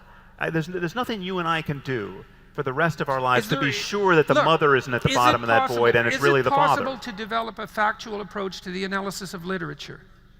Well, yes, on its own terms. You can say, well, but that extends to things like it is a fact that Hamlet was the Prince of Denmark and not the king. No, I meant in terms of the meaning of literature. Well, yeah, but you can make true and false claims, or more and less plausible claims about literature. Well, that's what I'm trying to do, is to make more plausible claims. On you. But again, this is a very different game than what most religious people think is on offer. Well, look, if you look at the domain of science, most scientists aren't very good at what they do. And if you look at the domain of religious thinking, most religious thinking people aren't very good at what they do, but that doesn't mean that the whole damn thing should be thrown out. There's gradations of religious revelation and wisdom. But there's that word, because revelation, if revelation is something that we can all do, you, me, and Marcus Aurelius, right? That is a very different world than the world that Muslims think they're living in. But you just said, Sam, that we have to go in. This is why I used the going down into the void to rescue your father metaphor. You just said that we have to, and you've said this before, and I know you believe it as well, that we have to go back into the past and find the wisdom that can help guide us, because we don't have to do this as if we're encountering everything for the first time. And that's exactly the idea of going into the void to rescue your father. That's how that is the eternal, age-old medication for the confrontation of the void.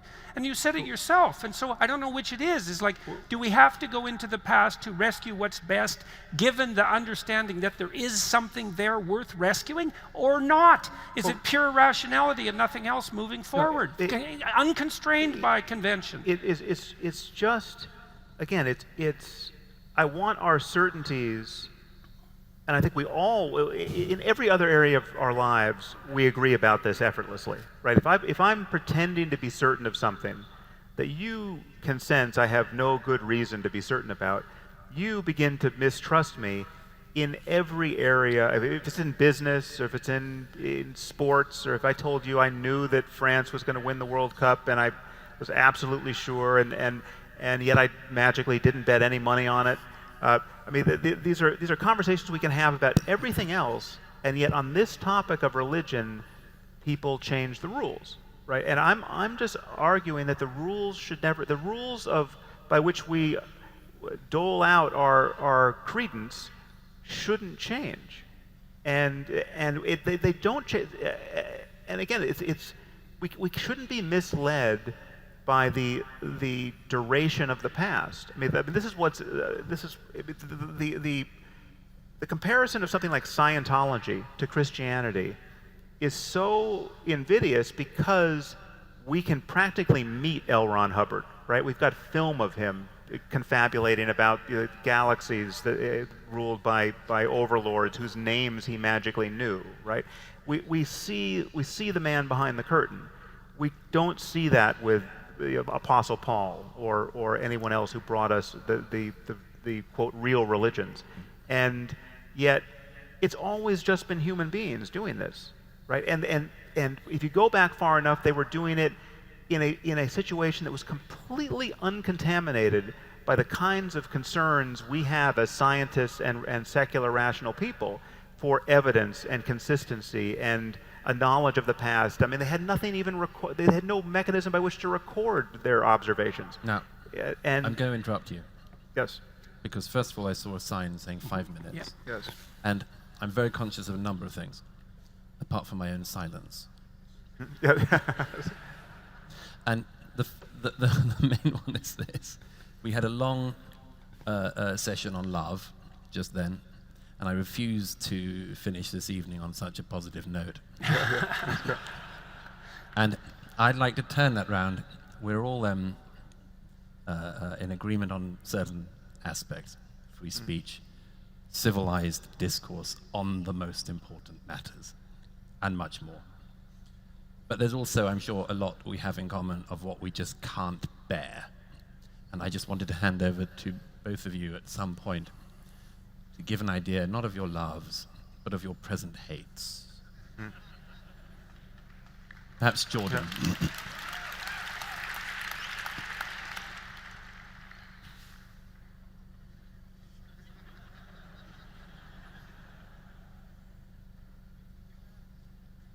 Hates.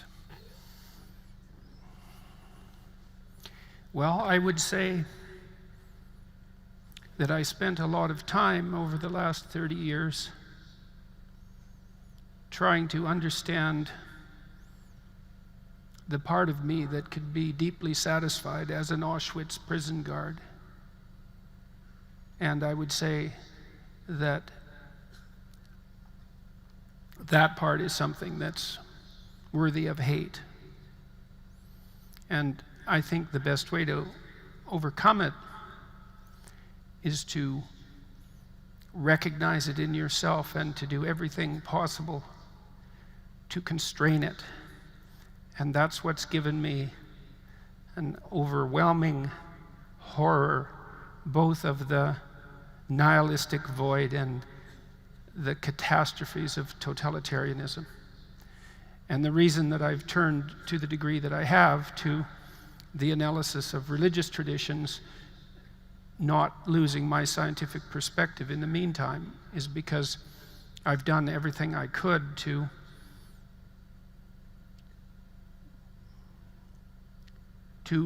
extract out the wisdom necessary to understand how to deal with that bit of unredeemed evil that every bit of us possess.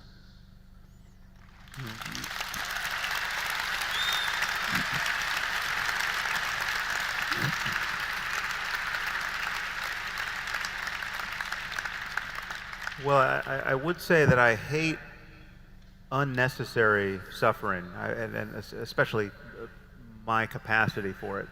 And I see so much of my time, conscious time, moment to moment, devoted to this experience that should be familiar to all of you, which is to be captured by thoughts of the past or the future, which almost by definition have a mediocrity so transcendent that it's just it is what makes human life just pure monotony and pettiness and everything that religion advertises itself as a corrective to, right? So I mean, what I'm sensitive to is that someone like Sayyid Qutb when he came to this is Osama bin Laden's favorite philosopher, when he came to America in the 50s, he saw his hosts and their neighbors spending all their time, bragging about how well mowed their lawns were and what new Chevrolets they had purchased, and he looked at all of this as it was just the quintessence of desecration and lost opportunity and the lack of profundity, and for him the corrective obviously was Islam. And half of that is right. It's possible to be totally captivated by the wrong things in this life, and to make yourself so obviously being a guard at Auschwitz with a clear conscience is the extreme I was case thinking of more that. of happiness. What was that? More of being a guard at Auschwitz with happiness. Yes. Okay. Yeah. Even worse still, right? So that's the extreme case, and to realize that job was not only filled by psychopaths, right? That psychologically normal people could be brought to that point. I recognize that that's the situation we're in, but most of us live our lives in a different place where it's just mediocrity and pettiness and needless anxiety, and very dimly we recognize the possibility of overcoming that on a day-to-day basis. And honestly, I think the atheism, the lack of belief, the lack of faith in an afterlife, for instance, the lack of belief in the notion that you get everything you want or may get everything you want after you die,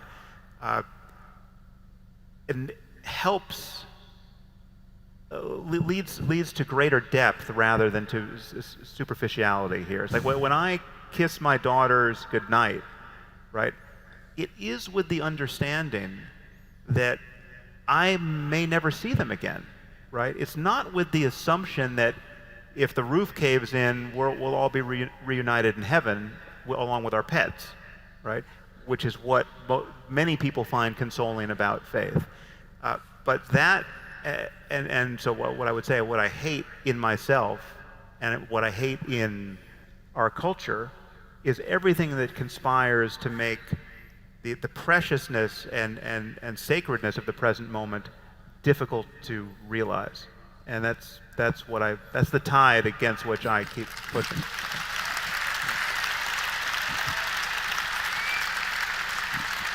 I'm not going to answer my own question, primarily because of the length of the list and the knowledge of the time.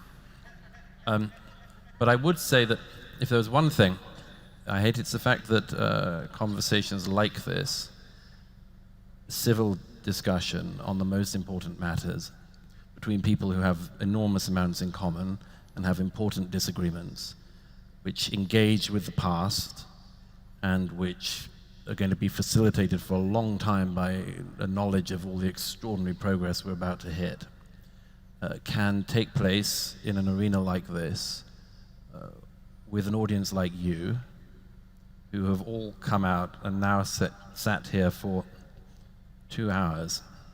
And I think it's, at any rate from my point of view, one of the most positive things I can imagine in the world at the moment, that an evening like this is happening with an audience like you. Yes, thank you.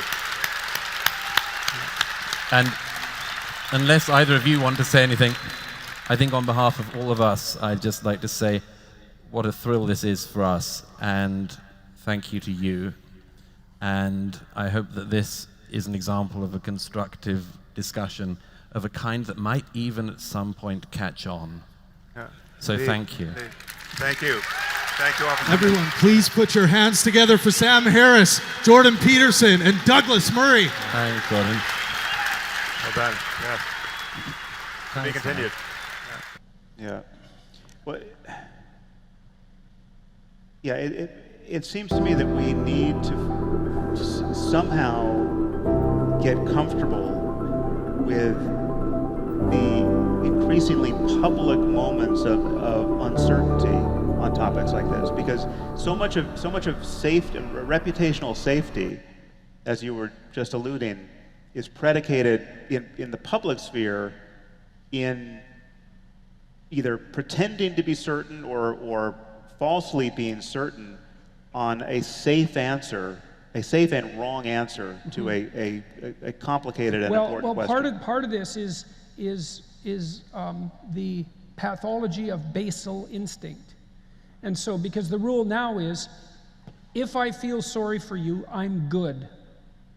Right, and so let's say there's a complex situation that requires a tremendous amount of adult cognitive computation to solve, like what do we do about the borders? Because tearing them down is not the answer. Well, the person who stands up and says, well, I see someone who's hurt by a border and I feel empathy for them, then immediately says, therefore I'm good, which isn't so bad, but therefore I'm also morally superior to you. And this is one of the true pathologies of the empathic collectivists, is that they presume that their reflexive empathy marks them out as morally superior. And that's appalling, because part of it is, A, it's too easy. Just because I feel sorry for you doesn't mean I'm good. Partly because I can feel so sorry for you that I'm actually harmful to you. And that's what happens in the case of overprotective parents, for example. So we know perfectly well that empathy is not an untrammeled moral virtue. It has to be tempered by other virtues, and carefully tempered by other virtues. And so we have to stop allowing in our public discourse the unquestioned assumption that just because I manifest more pity in the moment than you do, that I'm somehow a morally superior individual. Yes. In fact, not only do we have to question that, we in fact have to deeply question it and say, what makes you think that you're just not taking things too far right there? Because there's just as much error on the side of too much empathy as there is on the side of too little empathy. And that's a hard thing for everyone to learn, because empathy feels so good. Like, if you feel mercy towards a suffering child, it's like, that is kind of an indication that you're an ethical person. But that's not the basis for complex and sophisticated foreign policy. Well, we know it isn't, because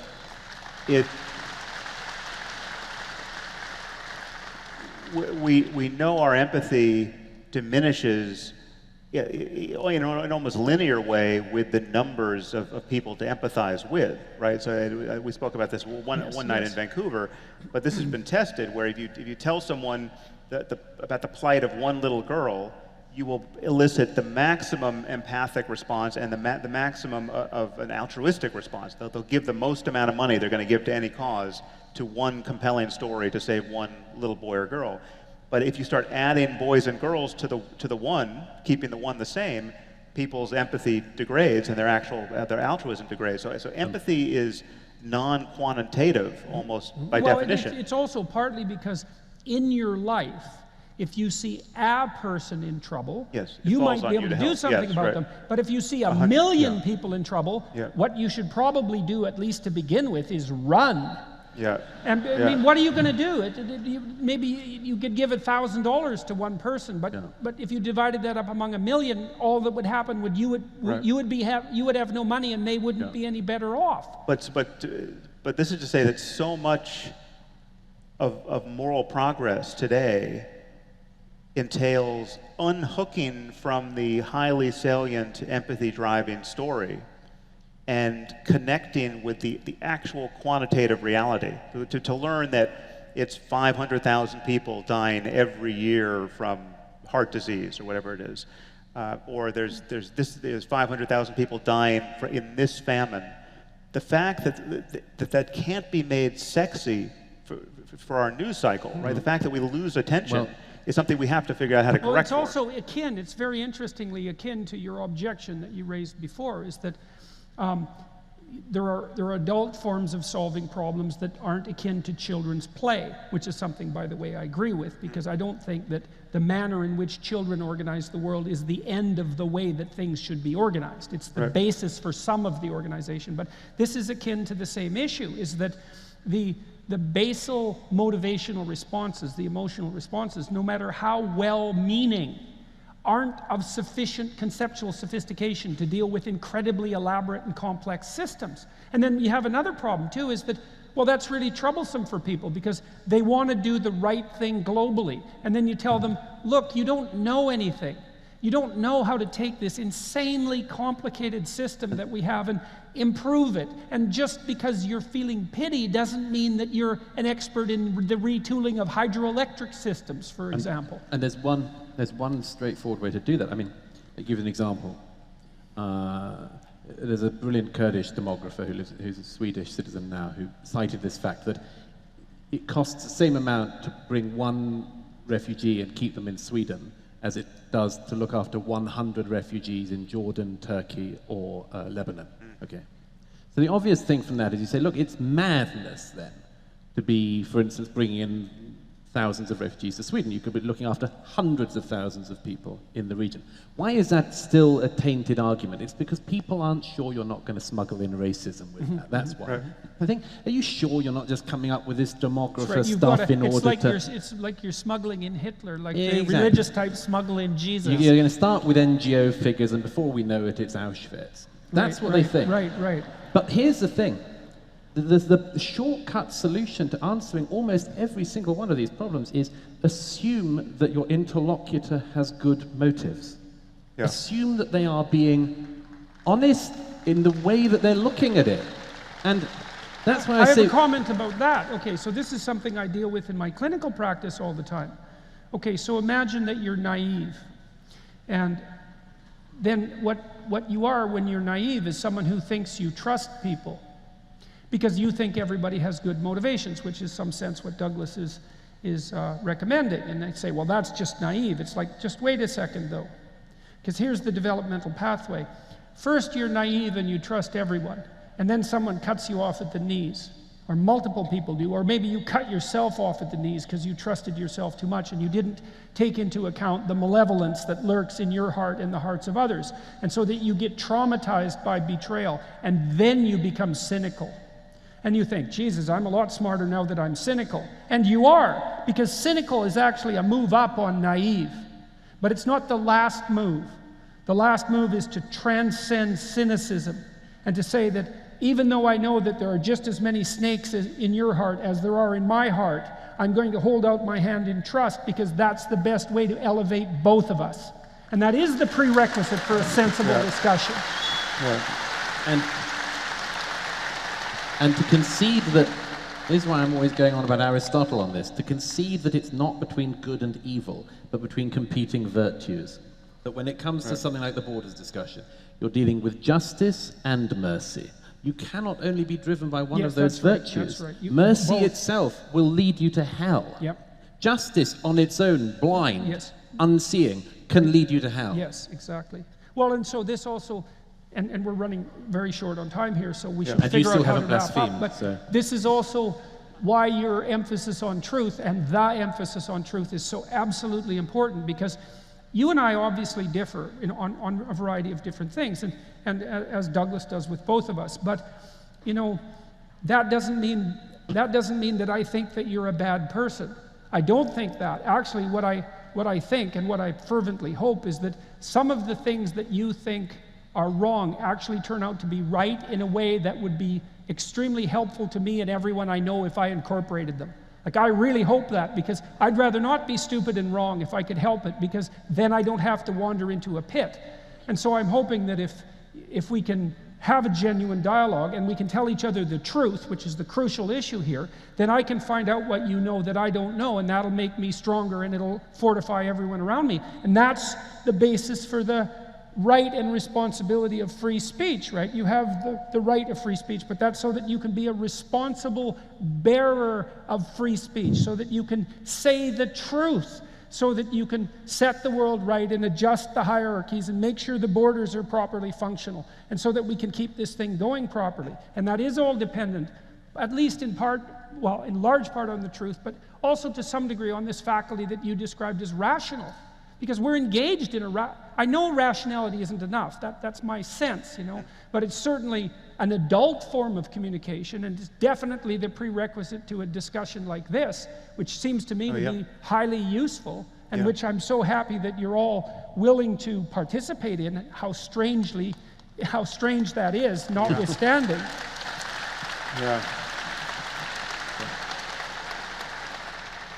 Yes, well, we've been shown various cards that had diminishing increments of time, and now they have just stopped showing us cards because we're totally incorrigible.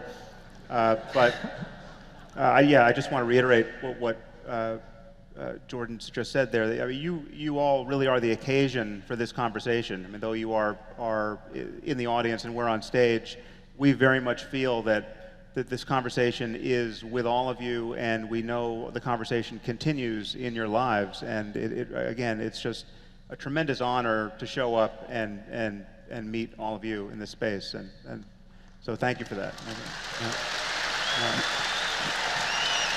And I want to thank both of these men. We have never gotten together before like this, and it's a great pleasure to be confronted and cajoled and in your company. Likewise. Yeah. Thank you. Yes. Thank you, Jordan. Yeah. Yeah.